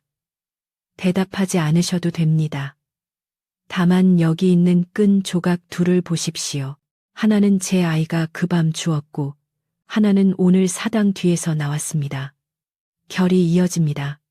둘 다 같은 기름끈이고 같은 양 냄새가 납니다. 이 끈은 본래 어디에 쓰던 것입니까? 박노인의 입술이 떨렸다. 그가 침묵하는 동안 봉삼은 창고 쪽을 가리켰다. 도윤이 읽었다. 약재 자루를 묶던 끈. 두 번째로 불려 나온 이는 의원 댁에서 일하던 늙은 약재상이었다. 윤재가 이미 사람을 보내 데려온 자였다. 약재상은 처음엔 무슨 일인지 모르고 눈만 깜빡이다가 흰자리 위에 끈을 보자 얼굴빛이 변했다. 윤재가 물었다. 이 끈의 밴 냄새를 아시오? 약재상은 조심스럽게 냄새를 맡고 말했다. 살 위에 멍처럼 열을 올리는 약이 섞인 듯합니다. 오래되어 희미하나 기름에 묻히면 향이 오래 남습니다. 사당 안이 술렁였다. 설이는 소월을 바라보았다. 소월은 여전히 표정을 붙들고 있었으나 목덜미에 작은 맥이 빠르게 뛰고 있었다. 약재상은 이어 말했다. 6해쯤 전 한씨 댁에서 그 약재를 많이 사간 적이 있습니다. 장부에도 남겼을 터입니다. 소월은 즉시 고개를 들었다. 한씨 집에는 하인도 많고 병든 사람도 많습니다. 약재를 산 것이 어찌 제 죄가 됩니까? 서리는 고개를 끄덕였다. 맞습니다. 약재를 산 것만으로는 죄가 되지 않습니다. 그래서 6해를 기다렸습니다. 그녀는 반쯤 탄 장부 조각을 들었다. 여기에는 약재와 함께 기름종이 갈색끈 그리고 회초리 손질 비용이 같은 날 적혀 있습니다. 구율곡 장부에 들어갈 이유가 없는 물건들이지요. 누군가 집안 돈이 아니라 구율곡 운반비 속에 이것들을 숨겼습니다. 윤재가 덧붙였다. 이 장부의 원본이 발견되면 곡식 결손과 6해 전 사건은 따로 볼 수 없게 됩니다. 그 말에 박노인의 무릎이 흔들렸다. 문중 어른 하나가 호통쳤다. 원본은 어디 있느냐? 박노인은 땀을 흘렸다. 소인이 어찌? 그때 봉삼이 갑자기 앞으로 나아가 사당 구석의 낡은 제기함을 가리켰. 모두의 시선이 그쪽으로 쏠렸다. 박노인이 얼굴을 잃고 외쳤다. 저자는 말도 못하는 천한 종입니다. 어찌 저 손짓 하나로 사당을 뒤집으려 하십니까? 서리는 낮게 말했다. 말을 못하기에 더 오래 살아남았습니다. 말할 수 있었다면 소월이 먼저 그의 입을 막았겠지요. 소월이 날카롭게 소리쳤다. 그만하십시오. 그 외침은 너무 갑작스러워 모두가 그녀를 바라보았다. 침묵이 내려앉았다. 소월은 자신이 너무 빨리 반응했다는 것을 깨달았으나 이미 늦었다. 윤재는 부하에게 제기함을 열게 했다. 안에는 낡은 천과 깨진 향로 받침, 그리고 바닥판 아래 숨겨진 얇은 장부 한 권이 있었다. 장부는 여러 장이 뜯겨 있었으나 남은 부분에는 구율곡 운반비와 약재 구입 내역, 그리고 한씨 문중 창고지기의 도장이 찍혀 있었다. 가장 중요한 장에는 붉은 점처럼 흐린 글씨가 남아 있었다. 소월 처소 지급, 대청 회초리 손질. 윤씨 부인 처분 뒤 정리. 사당 안의 공기가 순식간에 얼었다. 한재겸은 장부를 보는 순간 손으로 기둥을 짚었다. 서리는 재겸에게 장부를 내밀었다. 대감이 글씨를 아십니까? 재겸은 차마 받지 못했다. 서리는 더 묻지 않았다. 이미 답은 그의 얼굴에 있었다. 문중 어른이 박노인을 향해 호통쳤다. 누가 시킨 일이냐? 박노인은 결국 무릎을 꿇었다. 소인은 그저 집안을 지키려 했습니다. 소월 마님께서, 아니 그때는 첩이었으나 대감의 총애가 깊었고 이미 정실과 사이가 좋지 않았습니다. 소월 마님께서 상처만 보이면 대감께서 결단하실 것이라 하셨습니다. 소인은 문중이 시끄러워지는 것을 막으려 그의 말은 끝까지 가지 못했다. 한재겸이 낮게 말했다. 그럼 나는 무엇이었느냐? 그대들에게 나는 그저 결단할 손이었느냐? 아무도 대답하지 않았다. 그러나 서리는 대답했다. 아닙니다, 대감. 손만 빌려준 것이 아닙니다. 눈도 빌려주셨습니다. 보지 않으려고 빌려주신 눈입니다. 재겸의 얼굴이 창백해졌다. 소월은 재겸 쪽으로 몸을 돌렸다. 대감 저들이 저를 죽이려 합니다. 저는 그저 살고 싶었습니다. 정실 부인은 늘 저를 없는 사람 보듯 했고 저는 이 집에서 한 줌 자리도 없었습니다. 제가 울지 않으면 아무도 보지 않았습니다. 제가 상처를 만들지 않으면 아무도 제 고통을 믿지 않았습니다. 그녀의 말은 이번에도 눈물을 머금고 있었지만 이전과 달리 사람들은 쉽게 움직이지 않았다. 진실의 냄새를 한번 맡은 뒤에는 거짓 눈물이 예전만큼 달지 않았다. 서리는 천천히 일어섰다. 소월 그대가 고통을 겪었다 해서 남의 등에 죄를 얹을 권리는 없습니다. 그대가 짓밟혔다 해서 아이 하나의 밤을 빼앗을 권리도 없습니다. 나를 미워할 수는 있었습니다. 그러나 나를 때린 죄인이 되게 만들고 내 아들에게 어미가 악인이라는 말을 듣게 한 것은 다른 일입니다. 소월의 눈에서 마침내 가면이 벗겨지기 시작했다. 정실은 늘 그렇게 말하지. 바른 말, 고운 말, 사람을 더 비참하게 만드는 말. 당신은 내가 얼마나 바닥에서 왔는지 모릅니다. 나는 누군가의 딸도 귀한 혼수도 문중이 지켜야 할 이름도 없었습니다. 내가 가진 것은 몸 하나와 눈물뿐이었습니다. 그래서 그것으로 싸웠습니다. 싸움이라 부르지 마시오. 도윤이 말했다. 모두가 소년을 보았다.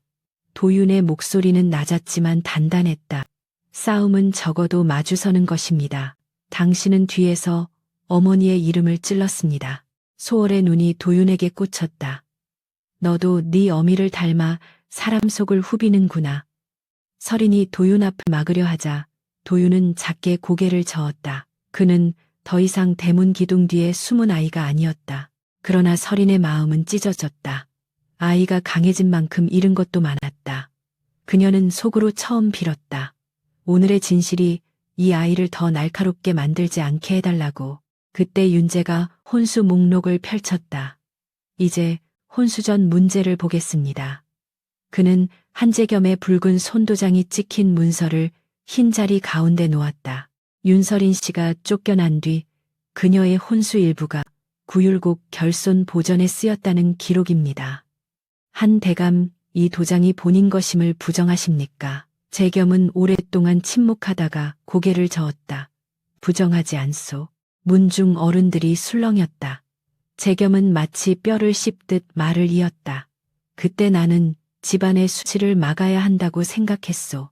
윤 씨가 죄를 지었다 믿었고, 아니 믿으려 했고, 그는 말을 멈추었다. 설인이 조용히 물었다. 믿었습니까? 믿으려 했습니까? 두 말은 하늘과 땅만큼 다릅니다. 재겸은 눈을 감았다. 그 순간 그를 붙들던 마지막 허세가 무너졌다. 믿으려 했소. 그 한마디가 떨어지자 설인의 얼굴에 이상한 고요가 번졌다. 6해 동안 그녀를 찌르던 질문이 드디어 답을 얻었다. 그는 몰랐던 것이 아니라 모르는 쪽을 택했다. 소월은 당황하여 재겸의 소매를 잡았다. 대감 재겸은 그 손을 천천히 떼어냈다. 그 밤 나는 회초리의 끈이 낯설다는 것을 보았소. 소월의 상처 냄새도 이상하다고 생각했소. 그러나 이미 사람들이 모였고 문중 어른들이 알게 될까 두려웠고 윤 씨의 강한 눈을 보며 내가 틀렸다는 사실을 인정하기가 두려웠소. 그래서 그의 목소리가 갈라졌다. 그래서 아내를 내쳤소. 사당 안에서 누군가 낮게 탄식했다. 하지만 설이는 울지 않았다.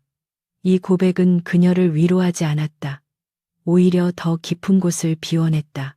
사랑했던 사람이 악독해서가 아니라 비겁해서 자신을 버렸다는 사실은 어떤 면에서 더 참혹했다. 악은 미워하면 되지만 비겁함은 함께 보낸 세월을 모두 회색으로 물들인다. 설이는 천천히 말했다. 그렇다면 오늘 저는 마침내 알았습니다. 대감은 소월에게 속은 것이 아니라 스스로에게 졌습니다. 재겸은 아무 말도 하지 못했다. 그 말은 그가 평생 피해 다닌 판결문이었다. 소월은 더는 울지 않았다. 그녀는 벌떡 일어나 재겸을 향해 웃었다. 그 웃음은 낯설 만큼 거칠었다. 이제 와서 깨끗한 척 하십니까? 대감도 저와 같았습니다. 제가 상처를 꾸몄다면 대감은 그 상처를 핑계로 마음속 귀찮은 아내를 치워버린 것 아닙니까? 정실의 눈이 부담스러웠고 그 단단함이 싫었고 제 품에서 쉬고 싶었지요. 그런데 이제 모든 죄를 저에게 밀렵니까? 재겸의 얼굴이 일그러졌다. 소월의 말에는 독이 있었으나 완전히 거짓은 아니었다. 그래서 더 아팠다. 문중 어른들은 불쾌한 듯 헛기침했지만 누구도 소월의 말을 완전히 끊지 못했다. 설이는 소월을 바라보았다. 그대는 끝까지 남의 죄를 이용해 자기 죄를 줄이려 하는군요. 맞습니다. 대감도 죄가 있습니다. 그래서 오늘 이 자리에는 그대 혼자만 앉아 있는 것이 아닙니다. 그녀는 한재겸 쪽으로 시선을 옮겼다. 저는 소월만을 벌하러 온 것이 아닙니다. 한대감도 박노인도 침묵한 문중도 모두 각자의 몫을 들어야 합니다. 그날 제 등에 닿은 것은 회초리 하나가 아니었습니다. 여러분의 체면, 두려움, 침묵이 함께 닿았습니다. 흰자리 위의 물건들은 조용했으나 그 어떤 고함보다 선명하게 사람들의 얼굴을 비추고 있었다. 윤재는 문중 어른들에게 절차를 설명했다. 구율곡 결소는 관하로 넘겨질 것이고 혼수전 유용은 반환과 처벌의 대상이 되며 6회 전 조작된 폭행 사건은 증언과 물증을 모아 다시 기록될 것이라 했다. 문중 어른들은 처음엔 집안일을 밖으로 가져가지 말자고 했으나 윤재는 단호했다. 굶주린 백성의 곡식이 섞인 순간부터 이것은 집안일이 아닙니다. 그 말에 누구도 반박하지 못했다. 서리는 처음으로 윤재를 바라보았다. 그는 그녀 앞에 서지 않고 옆에 조금 떨어져 있었다. 그 거리가 그녀에게는 이상하게 존중처럼 느껴졌다. 소월은 결국 흰자리 앞으로 끌려오듯 앉았다.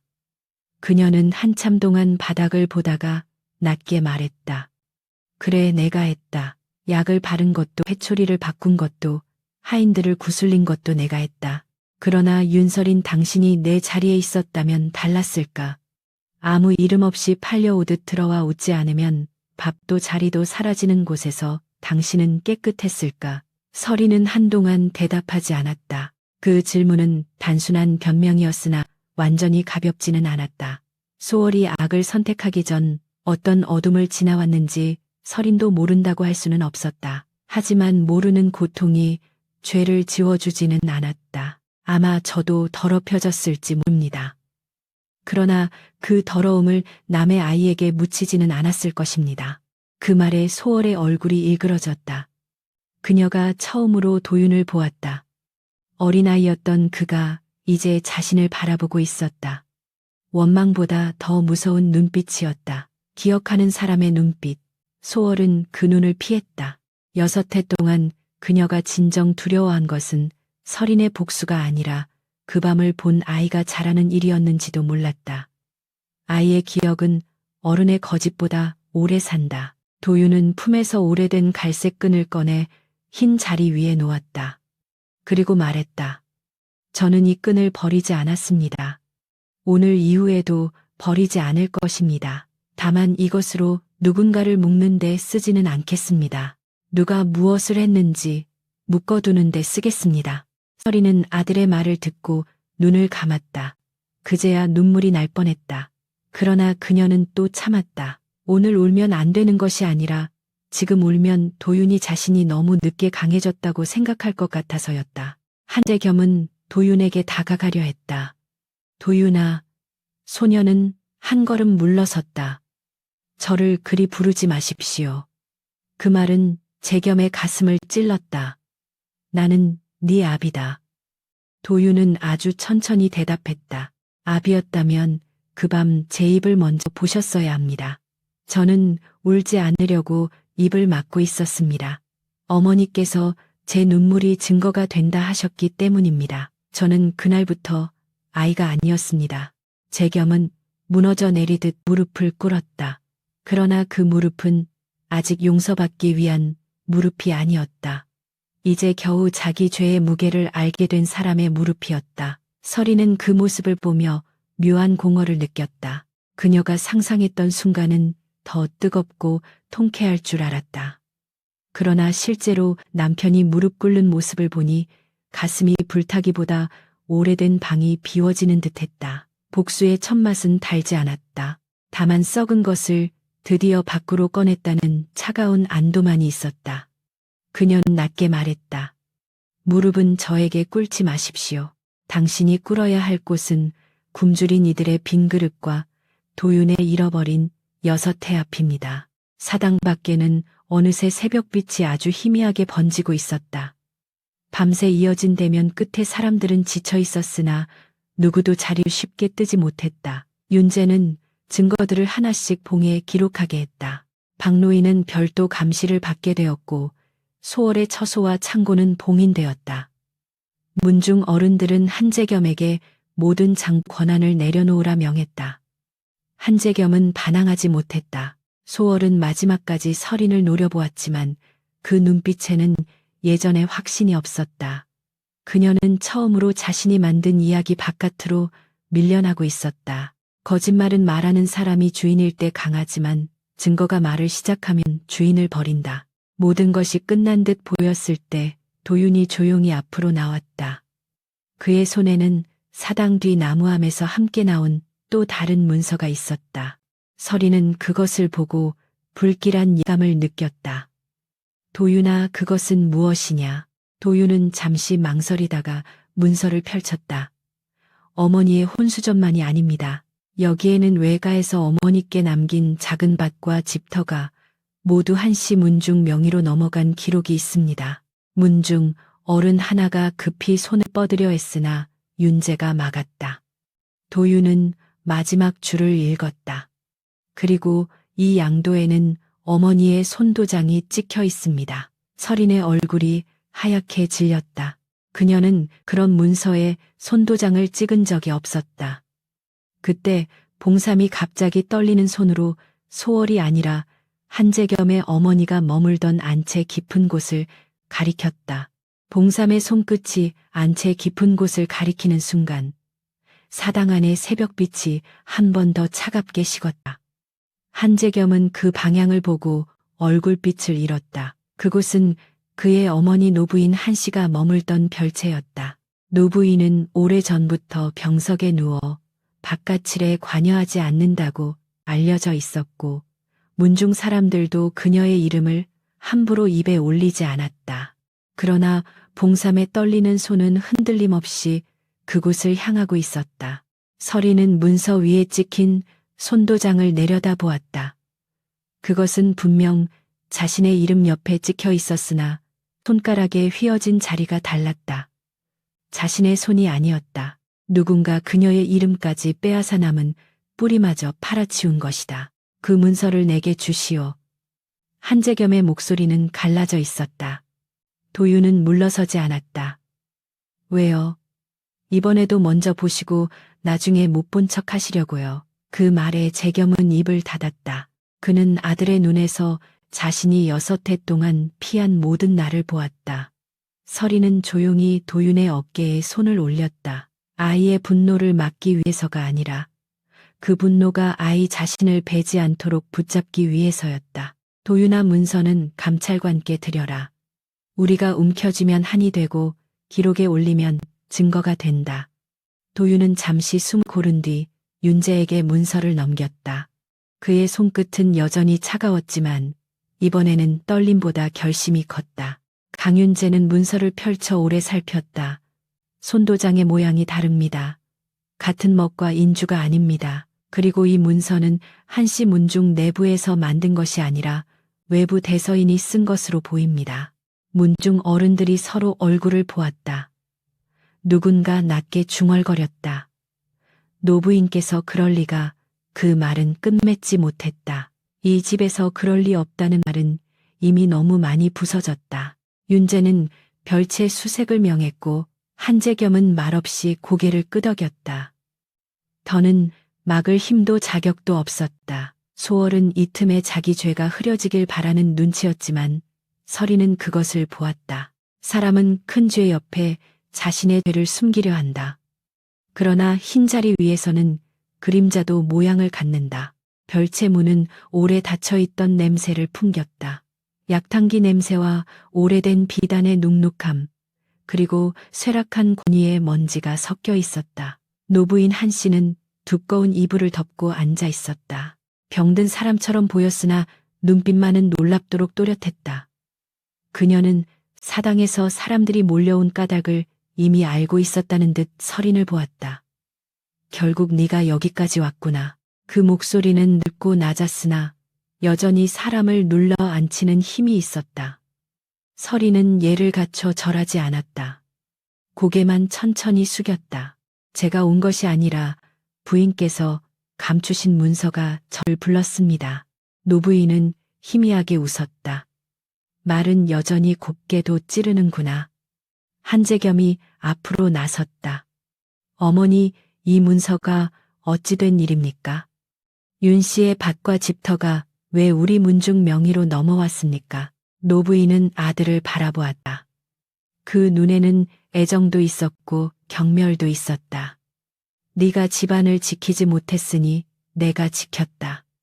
구율곡 결손이 터지면 문중이 무너질 판이었다.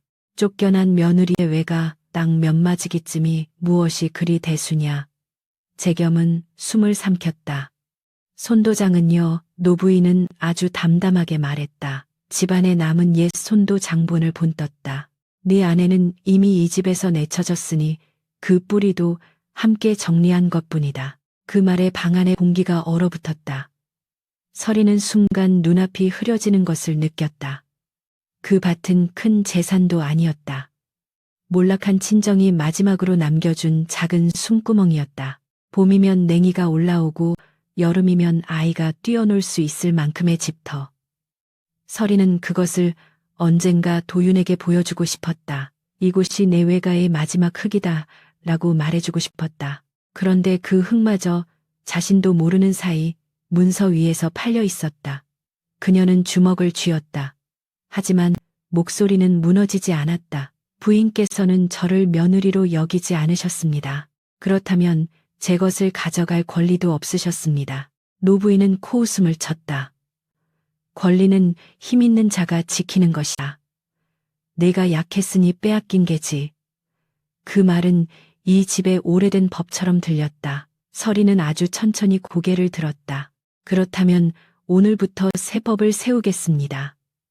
약한 사람의 것이 약하다는 이유로 사라지지 않게 하는 법을. 강윤재는 그 말을 조용히 기록하게 했다. 노부인은 그제야 윤재를 보았다. 젊은 관원이 집안 늙은이의 숨까지 뒤지려는가. 윤재는 흔들리지 않았다. 숨을 뒤지는 것이 아닙니다. 서류 봅니다. 서류가 남의 숨을 빼앗는 데 쓰였으니 그 숨값을 물어야 합니다. 별채궤에서는 더 많은 문서가 나왔다.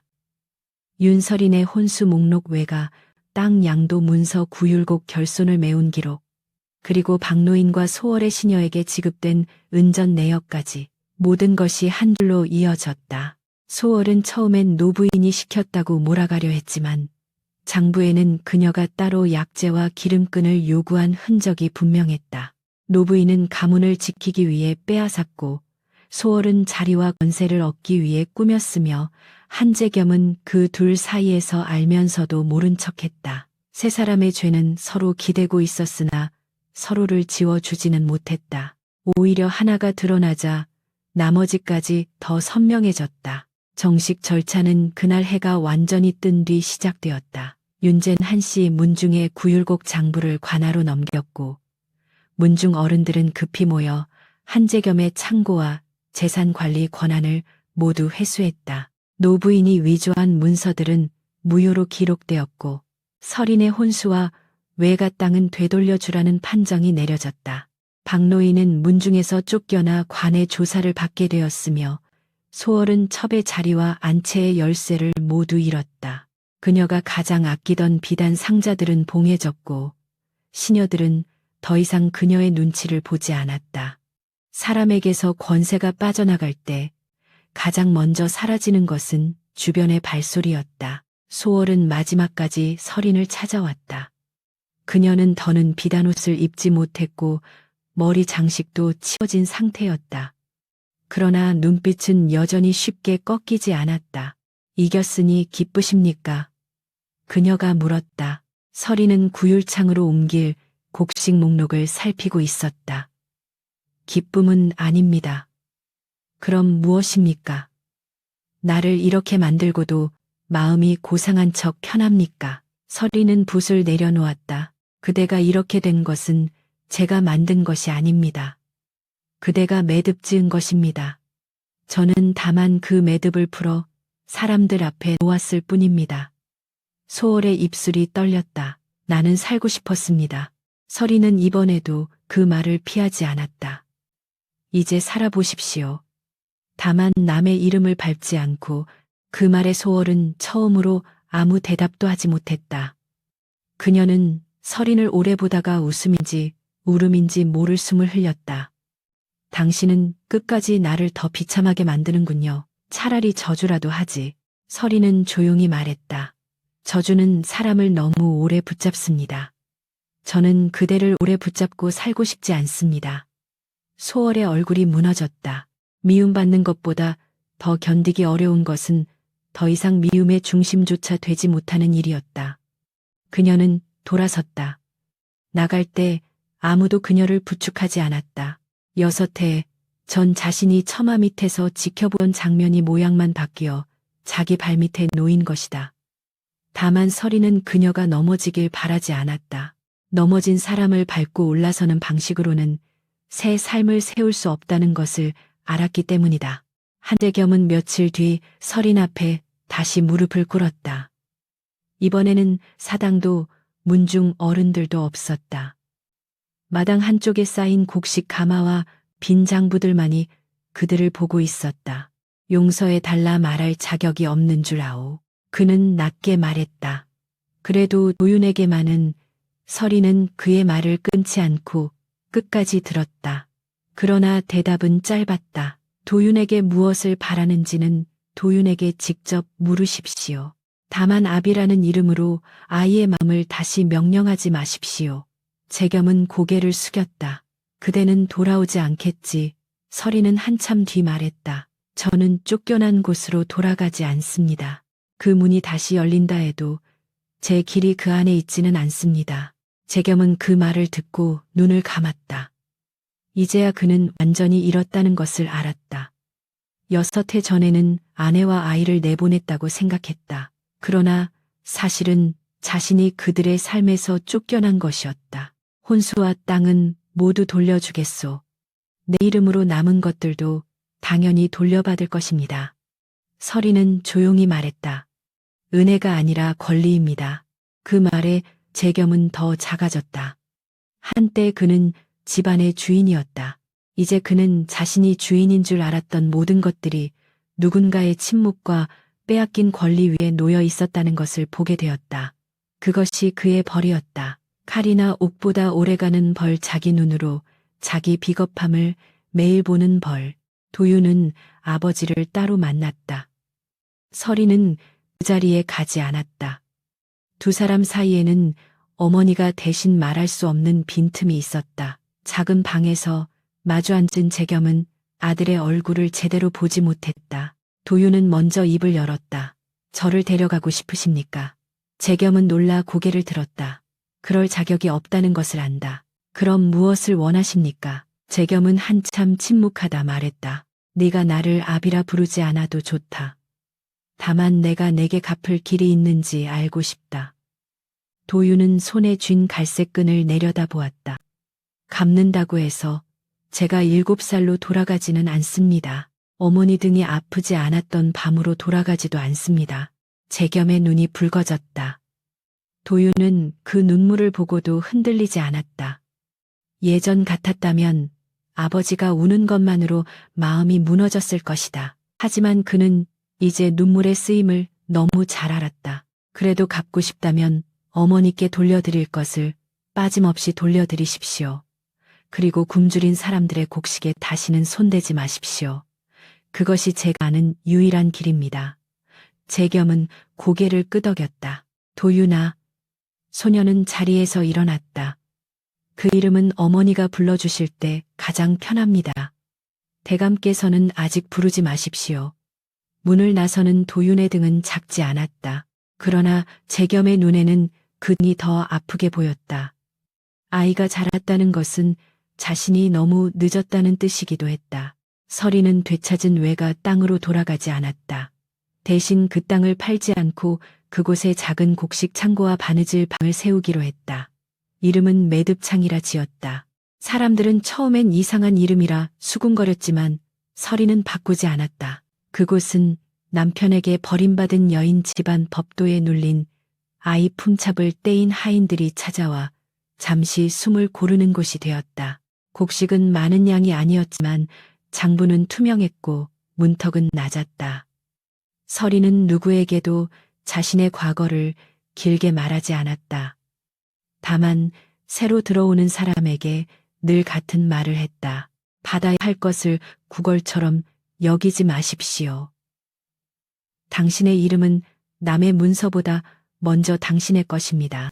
강윤재는 그 일을 조용히 도왔다. 그는 관의 권한으로 앞에 나서지 않았고 서린이 원하지 않는 소문을 만들지도 않았다. 어느 날 그는 작은 도장 하나를 들고 찾아왔다. 매듭창에서 구율곡을 받을 때 쓰는 새 도장이었다. 손잡이는 검소한 대추나무였고 밑면에는 매듭을 풀어 밥을 나눈다는 뜻의 짧은 글가 새겨져 있었다. 윤재는 그것을 내밀며 말했다.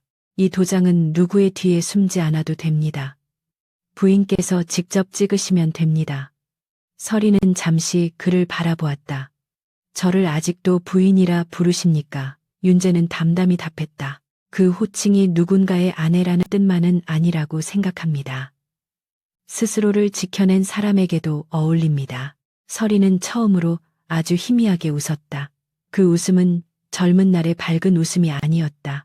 상처를 지나온 사람이 조심스럽게 문을 여는 듯한 웃음이었다. 윤재는 더 많은 말을 하지 않았다. 그는 청혼도 약속도 애틋한 고백도 꺼내지 않았다. 대신 한 걸음 뒤에 서서 말했다. 언젠가 누군가와 함께 걸어도 괜찮겠다 싶으시면 저는 앞서지 않겠습니다. 옆에서 걷겠습니다. 서린은 도장을 손에 쥐었다. 나무의 감촉은 따뜻했다. 지금은 해야 할 일이 많습니다. 그녀가 말했다. 윤재는 고개를 끄덕였다. 그 일을 하시는 동안에도 길은 혼자만의 것이 아니어도 됩니다. 서린은 대답하지 않았지만 도장을 내려놓지 않았다. 봄이 왔다.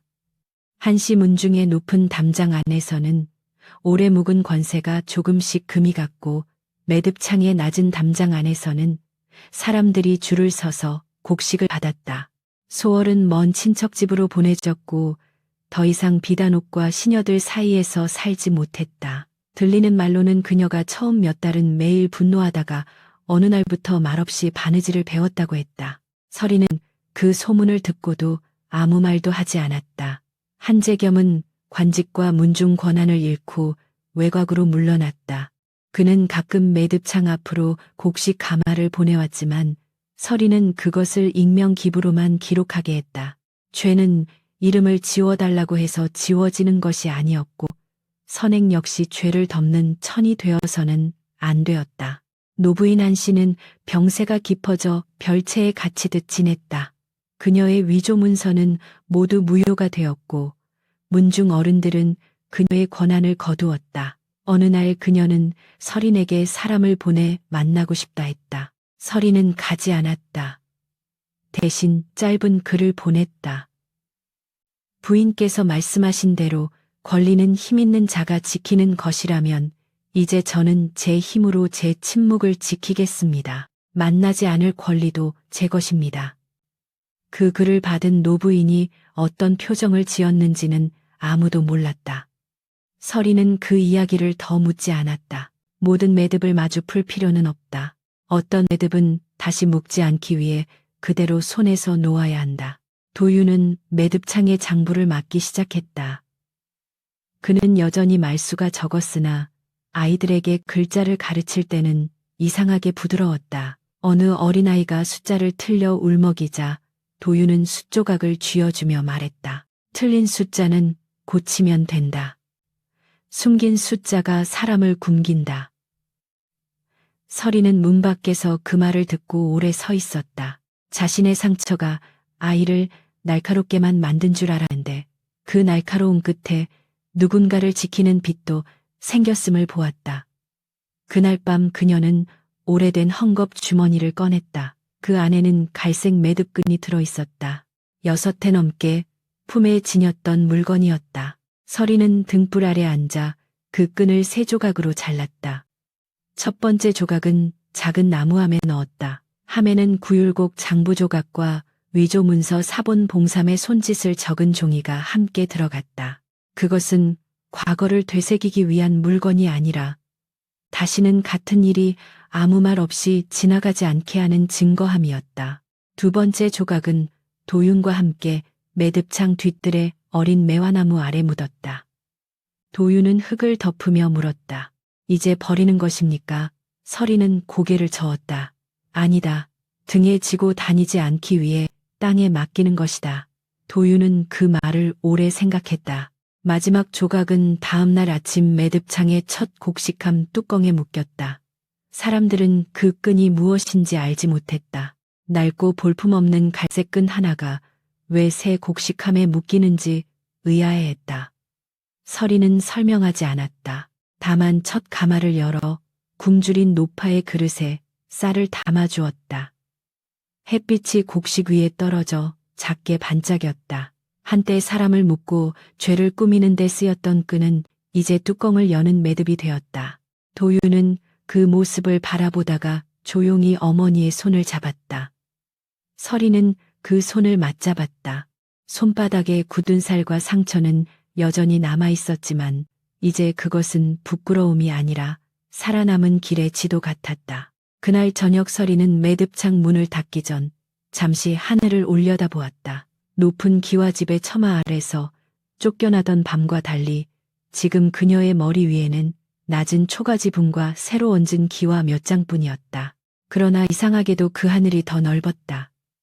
강윤재는 멀리서 빈 가마를 정리하고 있었고 도윤은 안쪽 방에서 아이들에게 글자를 가르치고 있었다. 서리는 손에 남은 나무도장의 온기를 느끼며 천천히 문턱을 넘었다.